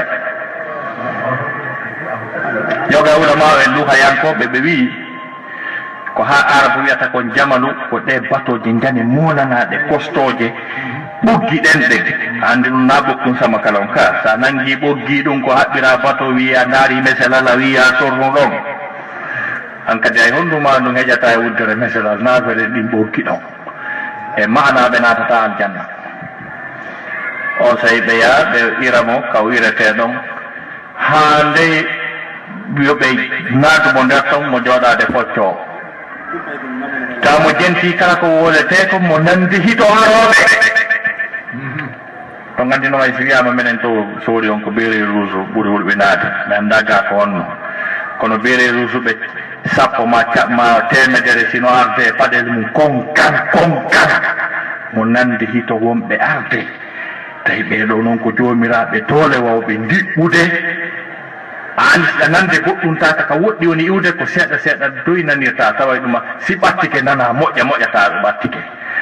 sanga tawa sakkitoto nande sakkitotoɗo on ka ɗaburu ton ka berɗe andi hande kadi o ala nande tawi goto andi arɓe ɓe gooti ko fewno ɗo netti wonnoɓe arde ɓe kañum kadi hewtata wiya ko immo tawa solnowo ala ɓe ara noon ɓe lannomo ɗon piiji tawa ɗinno mo andaɗi si gasi ɓe holla mo aljanna on e dennanangal nemaji e moƴƴereji ko woni ka aljanna o sikka mabsi ɓe inna si a jaabino ko wi'ano ɗo kon ko ɗo nataynoɗa kono ɓay a jaabaki accimen holle ka sutiɗa ton ɓe holla mo no yiite jahannama e ko woni mum kon fof on andi tenen to moƴƴuɓɓen ko inna alladina qalu rabbuna allah summa istaqamu tenen maɓɓe ɗo ko annaru yu'raduna alayha ghuduwan wa ashiya ko ɓe weeɓiteteɓe e lette e yiite bimɓe kikiɗe ɓe wona e ɗen lette ɓe ledde ɓe sunne ɓe piye bolle jawe kala façon lette ha ñande darngal koye on programme ɓe jokki ɗon si hewtoyi kadi ñande darngal kadi ɓe naadoye ko ɓuri sattude ɗen ɗon ثم يوم القيامة أدخلوا آل فرعون أشد العذاب ɗo situation maɓɓe on donc ko ɗum ɗo woni goɗɗum ɗum woni ko woni ɓaawo mayde si iwi ɗon ko darngal e wata yewtude ɗum ɗon fof e weltanike denndanangal seeniɓe ɗo kala kaɓe ɓamori ɓe sembini jonde nden en torki Allah kala ko yewta ɗo ko woni letta yo Allah dandu en kala ko yewta ɗo ko woni nema e yurmede yo Allah okku en اللهم رب صل على محمد وسلم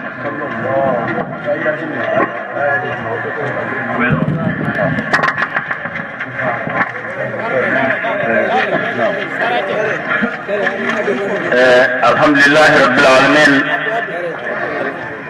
الحمد لله رب العالمين حمدا كثيرا طيبا باركا فيه كما يحب ربنا رضا مسجد جلبه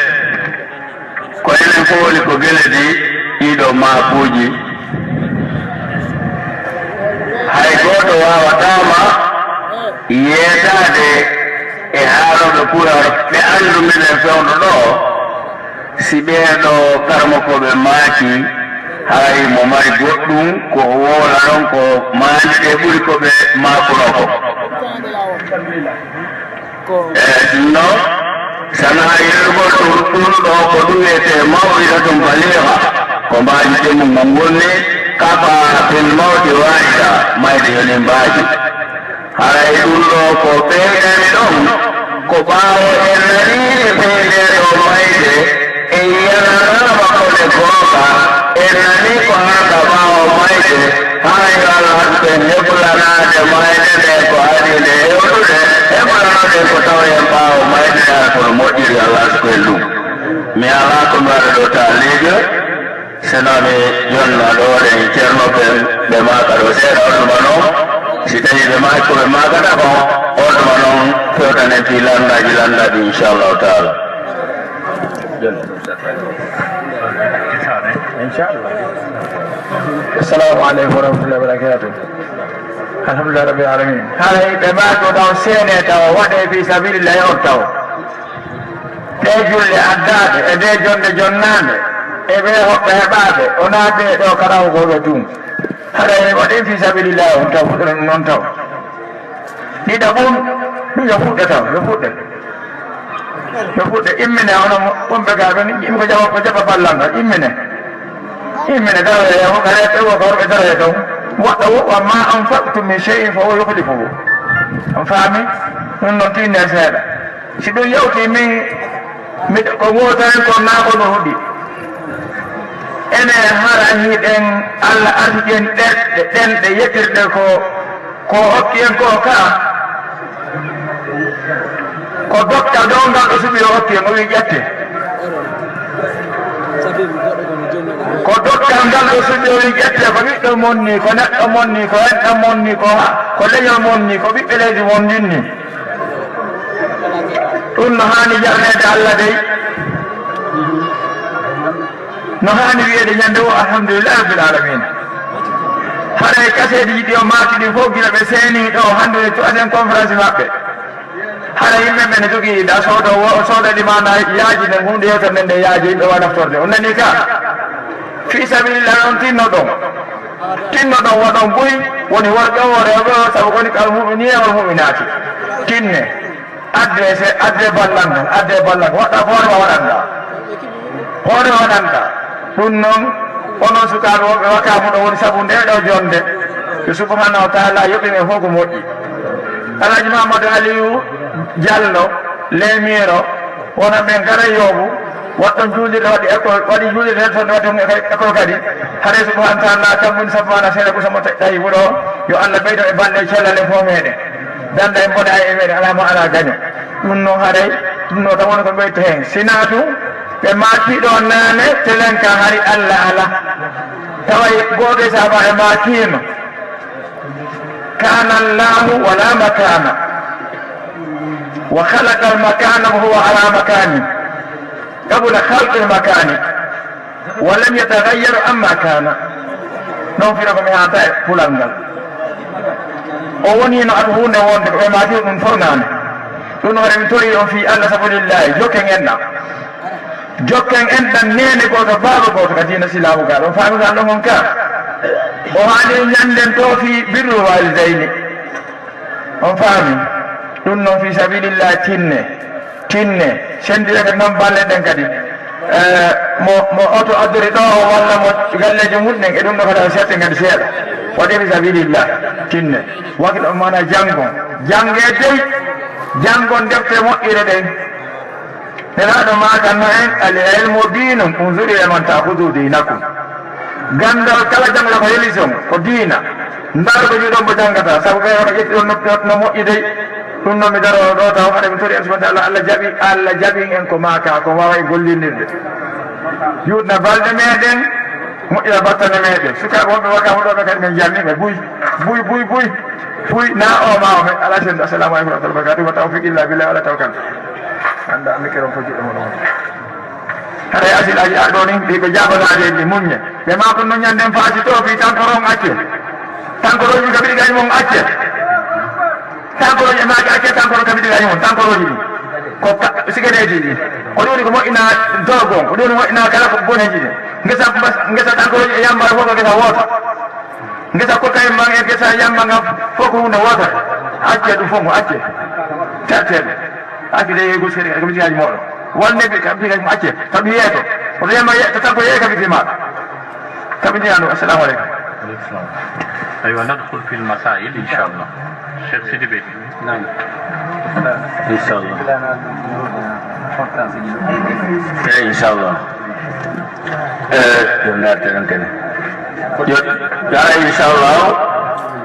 منذ بجابنا إلى الخير أنتما ولنهم إلى نتجري كوني إلى نتجري كسينين قول programuji eɓɓaden pawon ara jama'a hawjal sonano on landitoto ko on wiyano maga kala ani pano hewto digi ɓawa ton on muñoto seeɗa rek landini anaadi ko jabete ko tawɗen no heƴa o sasi mako ɓeɗo ɓe wi woyɓe lando kon ɗoni ñawore kawtal jomo andanda hoore ma no lorra kawtal mungal ha gasa o irrito o inna o serata himo lorra oɗo kawtal makko fanni ma himo wuuri mi hakkirni ka mi haaldimmo ngol eyi inchallah wala aray no jeeya e ko sonjoy ka yimɓe ɓen ka ɓaygol maɓɓe e gabru maɓɓe ka darngal lorrugol kawtal kala faalaɗo wonde e jaam ka Allah yo rento e lorrugol kawtal nela salama ɓe maaki seeraɗi jibrilu no wasi yolan yomi moƴƴo e kawtal an ha mi sikki simi maayi kawtal an ngal ronayla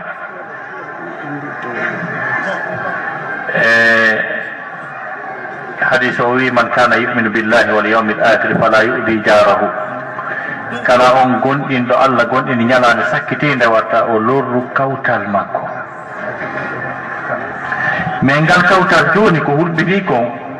sa wiyama homboni kawtal ma joni kawtal ma ngal ko adnaw o par ce que adnaw mbattodiri le monde est planétaire maintenant on jentata ko émission ka RFI ɓeyna 7 milliards de voisins c'est à dire que population adnalnaw fof joni woni voisin woni kawte internet jiɗin téléphone jiɗin ɗuma on à tout moment donc haray ɗa wawi lorrude kawtal ma hiɗa wawi goɗɗo no débriyade New York o heeɓi toon place moƴƴo nodda ɗo Dakar ɗo wonɗo mo wallude toon on bonnidira hakkude maɓɓe ɗon wiyata bindo yaltine golle ta ko ɗo poɗuɗa ɓoggol ɗo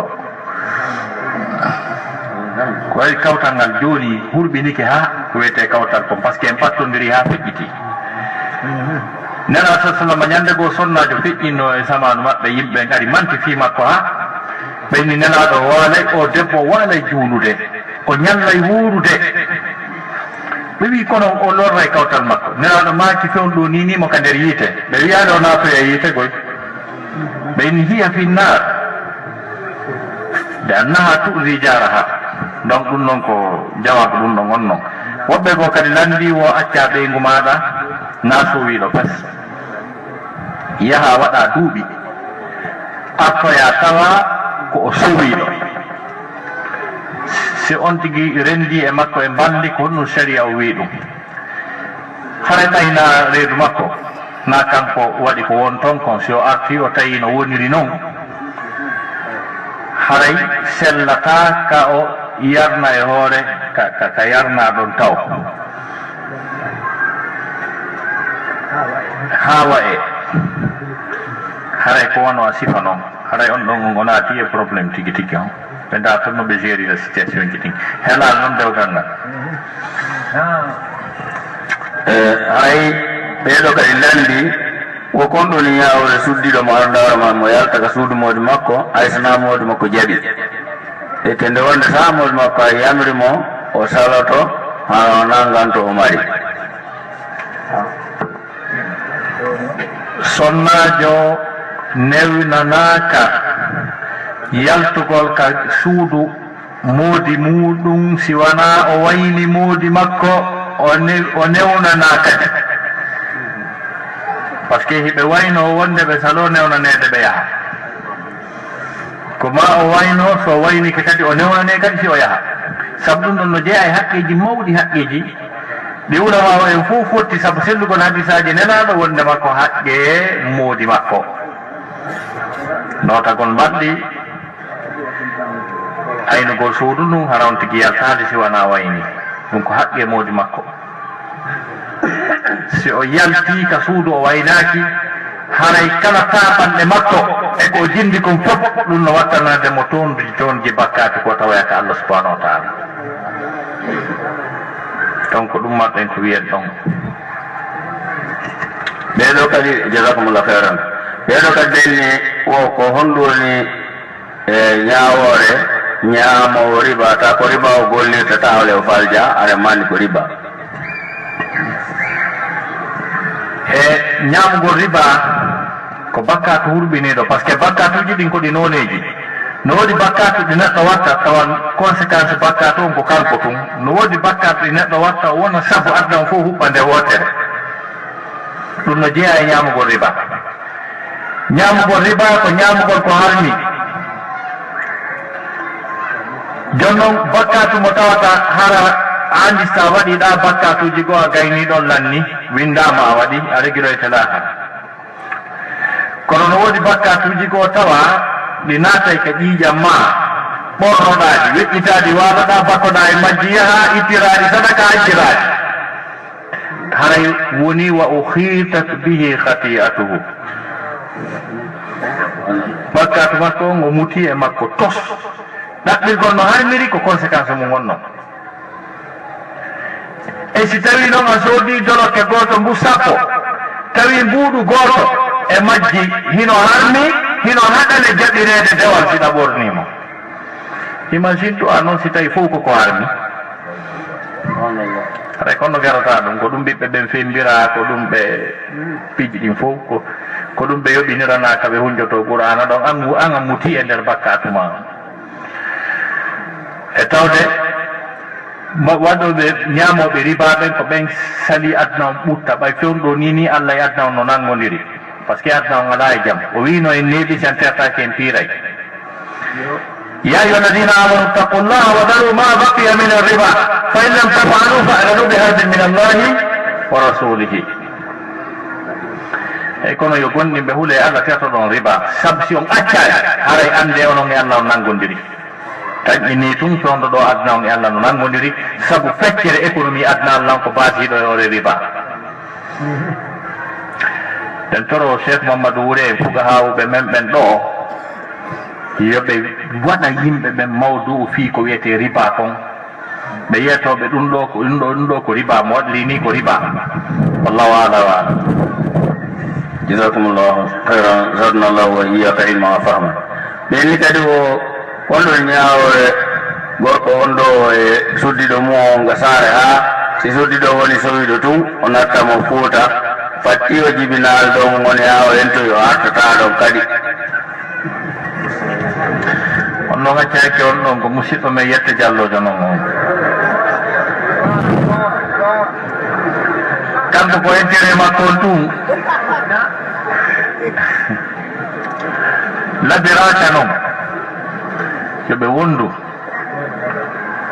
wonin ko tabbiti kon e bindi scientifiquement sonnaɓe hiɓe hatto jinna e mbandi kaɓe sowi ɗon ɓuuri kaɓe sowaki ɗon sabu noon kadi ko yurmede allah kadi ko fi facilitugol ko woni ko bi mana jibingol ngol par ce que ɗon andino toon biologiquement ɓenta ko littoris on si tawi tun on tigi rendaka ko juuti e on tan ɗon mo heɓe difficulté ka jibinoygol donc sonnajo on ɗon haray moƴƴa haray suddi ɗon haray no hutimo kala ko juulata mo hutimo andi ɗon ko haaju mum on tun andu ɗon hikka kadi hewti kam ya huuta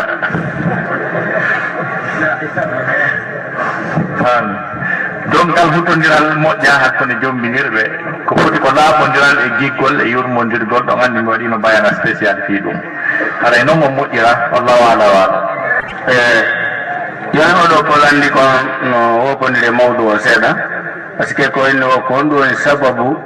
lutodigol e oɗo umma islamia yimɓe no luuri lutodirgol umma islamia on no mari lutodiralji ɗiɗi gongal ngal no dagi ngal moƴƴi gongal ngal moƴƴa ko lutodirten kon ka dewe wonde wono hakkude salminoɓe nde wootere e salminoɓe laabi ɗiɗi e hakkude feññinoɓe bisimillahi ka julde feññintede ma suuɗugol kañum e hakkude rewɓe ɓornotoɓe suuɗa ɓandu num fo hay yeeso ngon e ɓornotoɓe tun suuɗa ɓandu num heddintinna yeeso ngon e sifa ɗe ɗo lurde fuu hiɗe dagi hiɗe moƴƴiɗe ala probléme e hakkude happuɓe berko ɗuytata kon ka safari donc ona malikiyan toɓɓen kamɓe ko satti o ko satti a newnanama ɗuytugol wo ko si tawi hara tigi tigi on a feƴƴinta baɗo nayi ka safari ma sa feƴƴini ɗum kamɓe a ɗuyta ande kadi ɗo andi ka docteur sono kalsi men yaltidi men funkodiray seeɗa ndiko maliki be quoi docteur Madouri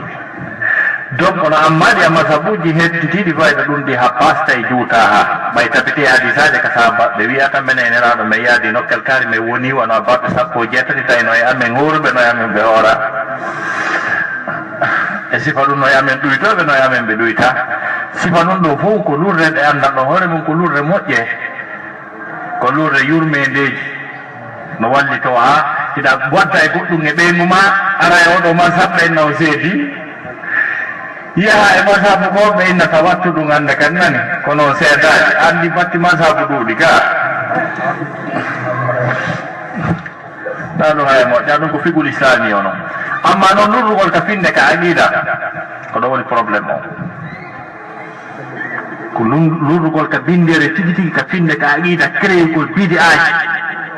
ɗi nelaɗo anda fi muɗum fet e gono ana minen kadi mbiɗa yitani en ɗo goɗɗum ɗum ɗo kadi no fandore konto iri laddal ya ayyuha alladina amanu la tuqaddimu bayna yadayi illahi wa rasulihi nana e bono firaya on ka natoro selluɗo ene ya ayyuha alladina amanu kono gondime la tuqaddimu wata on taƴitu bayna yadayi illahi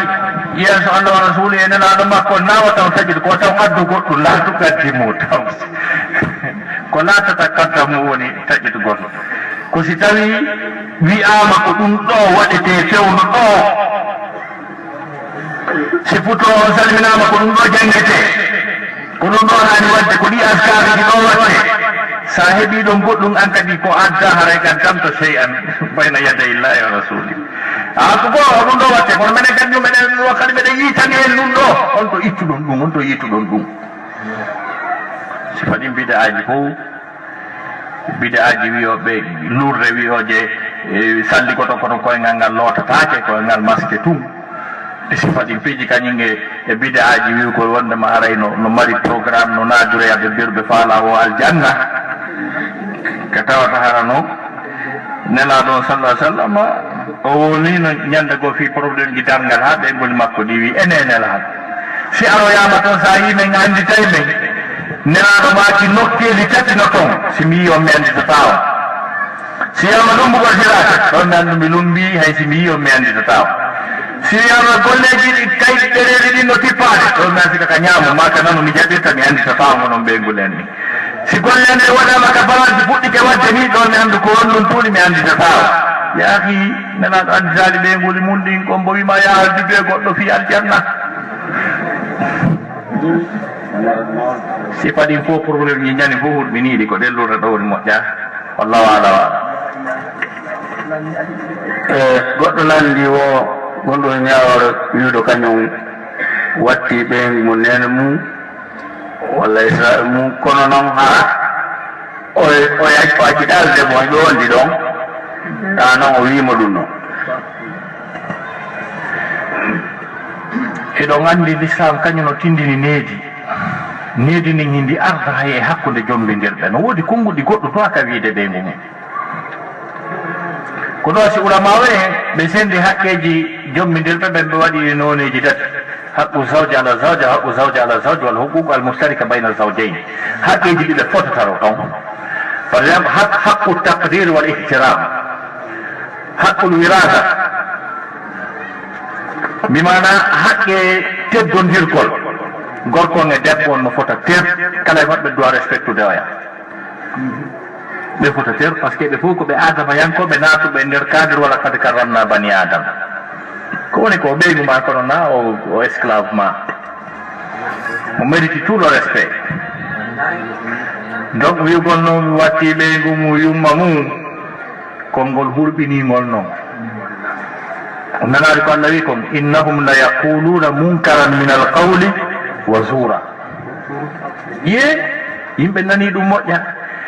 innahum la yaquluna munkaran min alqawli wa zuran ɓeyno wowrude konngol añiningol e fenade ñiddude ko wiyete jour ko fenade ñiddude jour no serte e kasibe boutan fo noon ko fenale kono fenade si ñiddi tum hay nde woni jour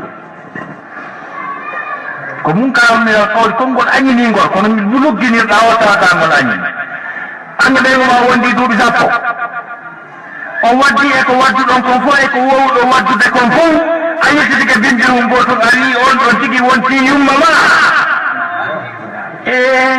an kadi hakkude ma e Allah ko wadduɗon kon ɗa wawi waddude ɗum e yumma ma ko ɗum wasi Allah wi munkaran min al qawli ko si ngol lubbinama quoi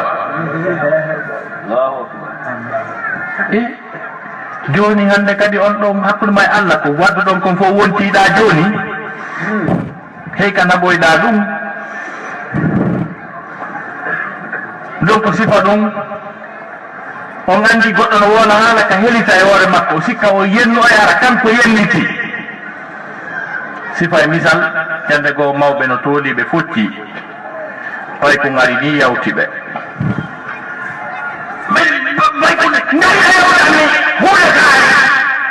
andi kamɓe ko kanko ɓe wi ko ɓe wi ko tawi ko pay ko bonani ɗum ko mawɓe a maccanayno hakke mi anndono ko a ɗum waali ɗo sina ɗum mi yewtatano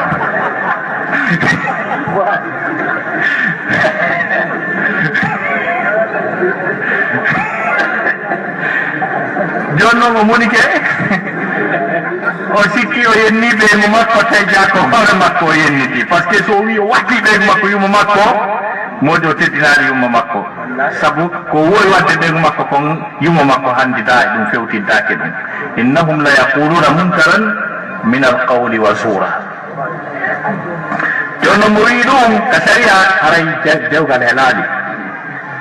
ɗum no seede ɗuwete a zihar na talak ko wondirgol de mana ngal helani ngal noon kono joni hande kadi ɓay o wi ɗum ɗon haray woni ɗon taw woni ka o wi ɗon ɓaynaji ko satti o ɓattoto yumma makko fi bandi o wi joni Allah wallimo o ñeñini ha ɓeygu makko wonti yumma makko nder ɗon awa haray ɓeygu makko wonti yumma makko ala waɗi patron joɗinmo nder ton haray ɓeygu makko wonti yumma makko tawa ha o famodire ha o rinɗina dande tawa so ala ko rinɗinira dande ha o hoora lebbi ɗiɗi jokkodirɗi si o sella kongo wiyete sellaka sari o wi sellaka horugol komo tawata o wowa horugol suumaye saabu angal kellal makko simo wowi tun hoorde suumaye haray ko selluɗo konta o hoora lebbi ɗiɗi jokkodirɗi si tawi ɗo o sella o wata horude haray o ñammina miskitɓe 90 tuma waɗo ɗum ɗo wo o sayi haray joni ɓeygu makko wonti ɓeygu makko yumma makko no to kaɓe andi to ko ɗum qur'ana wi min qabli an yatama on andi ko sa ko ɗum wiyete ka tajwid ko maddu lazim al musaqqaf al kalimi ndaare ay programme tajwid on ka intervenanta ton fof ka hurɓini toon tun maddu lasimuji ɗin kadi arata ton fof ko imma ñawore sattude hurɓinide ma ɗum ko hurɓini alha malha andina e jammonaɗo mo wiyama kadi orene mbi mewa ɓe mumum donc kadi na e jammona donc aray ko ɗum wondirta wallahu ala wala question jiɗɗi pet on min mbaɗon aywa inchallah a joni aray oɗo wii ko wonɗum séria o wii yawgol ndaaro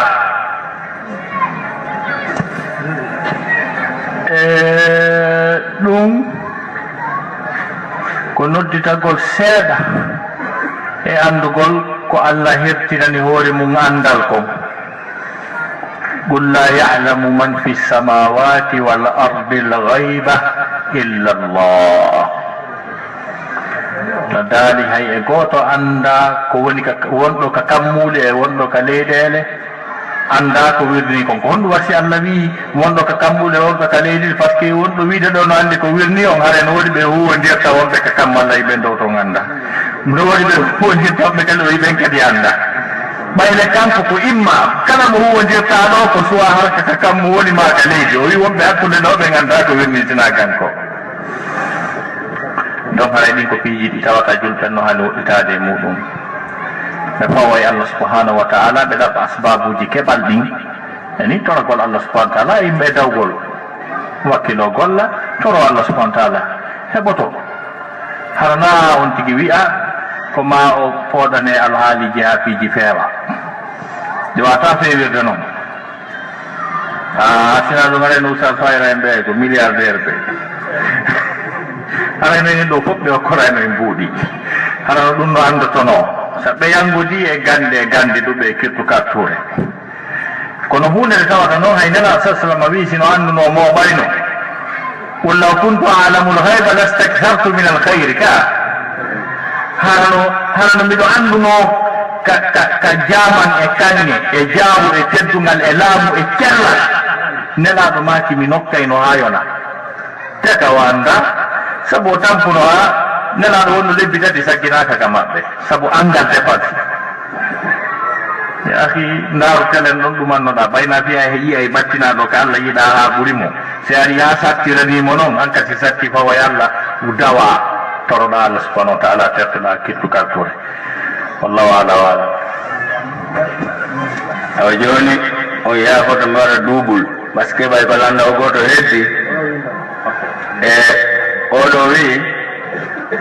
est ce que no sella ka goɗɗo darna juulirde e hakkude hoɗon ngo berɗe woni e mum goɗɗo ko landi ɓe faalay on firtan hen ko yowiti e ko ɓuranayi koye minkum illa wariduha ko ɗiɗo ɗi tun joni ko heddi ko nge muñoto ha lawol go inchallah jami jiddan haray berɗe ɗen e juulirde nden hana wonde no kongo tun no wawi noon ɓattodirde eno ɗo juulirde nden eno ɗa berɗe ɗen tarawno hakkude muɗum ma kuuru ñanono hakkude mum ta kadi juulirde nden fewtira direct qibla on ka berɗe ɗe wondiri tan kono amma ka hakkude berɗe ma sifa toon juulirde ha na toon yimɓe buyno yiɗi wattinede ka juulirde sa surrama ka juulirde a perdinama haray a perdinama fes yoɓe surroye ka berɗe par ce que si tawi ko baraji falɗa dowmude kala waɗɗo ɗon dewal ko dewal makko kanko arɗo ɗon juuli o kanko windante fiiɗa waali ɗon c'est pas son probléme sa wallinama on ko berɗe yawɗo yura kon musidɗo mum o a heɓoray ɓayanɗo o wiyay assalamu aleykum ahla dari lmuminin allahumma fir lana wa lakum inchallahu inna bikum lahiqun min salmini o yo hoɗuɓe galle gonɗinɓe min torki Allah yo Allah yaafo men yaafo on andi a heɓori ɗon kono amma sa wallinama ka juulirɗa ɗo wora juularde hoore mum baraji mum accana waali ɗon ɗum fof ko majjere wallahi et puis majjere kadi par ce que neɗɗo si looti fure andi fure o haray woni janaza so looti fure tum haray ma o laɓɓintinno hande kadi si o naata ka juulirde jonno munde nde tawata sa meeride ma salli goɗa si daynon nden tiginaadama ka juulirde no fof ko majjere angal paamugol fiqul islami on donc ɗum won nder ton amma wa in minkum illa wariduha mana makko Allah subhanahu wa ta'ala no yewta en fi sirate fi yiite jahannama ngen wannira sa sallam ma kadi e wondema sirate no koye hoore jahannama woni Allah daali ala hay goto si wona o reway ɗon donc e firo woɓɓe goo ko sirate on ɓe wi e firo woɓɓe goo ko yiite jahannama ngen tigi ɓe wi par ce que ayeje ɗen ɗe wi wonɗo on ɗo hewta ɗon Allah daali inna jahannama kanat mirsada andon ko yiite ngen o wi ali sirate inna jahannama kanat mirsada yiite jahannama ngen woni tomborde yani woni carrefour mo kala arata ko wiyete mirsad kaka tawata ma mo kala ara ɗon ko ɗo asi qur'ana yi faqudu lahum kulla marsadin attaqué tous les coins kala carrefour on faami kulla marsadin mirsadan ko gotum wonde wona e masdar wonde wona goɗɗum go qur'ana wi jahannama woni tomborde rewirde hewtirde kala ko Allah tagi kon fof Allah daali noon li tahina amma yedduɓe ɓen kamɓe ma aban ko ha ɗon ɓe ari kamɓe si ɓe naati ɓe lutti nder ton jonnon si ɓe naati ɓe lutti nder ton on ma'ana ɗon no wawi yaadude wa in minkum illa wariduha on yani ala hay e goto e mum sina naatayi ka jahannama taw woni julɗo woni kefeero par ce que aslu kalimatu warada ko naati jooɗoyke kadi ayini wirtoɗen ko jooɗoɗen on faami dare wirtoɓe jotto ɓe heƴa ɓe ƴetta tan ko tuma jooɗiɗa heƴuɗa ƴettuɗa tan seeɗa si wiye wirdi on faami jon noon par ce que no woodi toon kalima on ka ari ka qur'an tawi mana on ko naatugol yahe ka suratu hud Allah dali yaqudumu qawmahu yawma alqiyamati fa awradahum an-nara ka fa bi'sa al-wirdul mawrud Fir'auna arsoto yimɓe makko ɓe ñande dangal o jolina ɓe ka nder yiite emba jolande bonde waɗi ɗo ka jolaɗo moƴƴali jolande jolade nden moƴƴali fa bi'sa al-wirdul mawrudu joni noon sen ƴetti aslu on kalima ɗon ko fira ko naatugol kalima on si ruttitama kadi ka jomiraɓe gande luka ɓen ko ɓe wiyata warata ko joli naati joni noon si tawi noon Allah yi wa in minkum ala hay goto mon illa warido ha sina naata e magge ko naatugol kana ala rabbika hatman maqdiya ɗum ɗo laatike dey ko décision e ñaawaɗo mo yiltitatake e mum c'est-à-dire c'est une décision irrévocable de la part de ton Seigneur كان على ربك حتما مقضيا جنو ثم ننجي الذين اتقوا هوتي بن دان بن هولو be Allah wa nazaru ko andi ton be naati Allah wi ali men bugo ko men acca wa nazaru men acca fiha derton andi woni fiha be jodo ke goyi na alaiha sakona ka kasirate hunaka farqun bayna fi wa ala fi kala ulama be inna wondama e huruful jari jeden hide lontondira lubondira ila no ara wonde place ala sifa non fof ko nunno fof ko gande lugguɗa tilamma ka tafsir qur'ana wi wa nadaru men acca alzalimina to jumɓe ɓen fiya e nder magge jesiyata ko ɓe jiccinaɓe nder ton jon ɗon ulama o wi'i woni julɗo ni kefeero fof aroya e naata ka jahannama gonɗinɓe ɓen fewuɓe ɓen nge wa'anaɓe wano ngeya wa'anno annabi ibrahima noon andi goɗɗo naati inaɗanoma yiite ma sali annabi ibrahima ukkanoma e nder yiite o sumuno kono ɗon noon haray ko haaju karmo ko en naatugol ka yiite ande sumoyta ko si entuji yeehi toon ande sumoytake hara alhaali no woduno hara ɗum waɗali ɓurno wondude sawaba kono Allah wi kana ala rabbika hatman maqdiya wallahu ala wa alam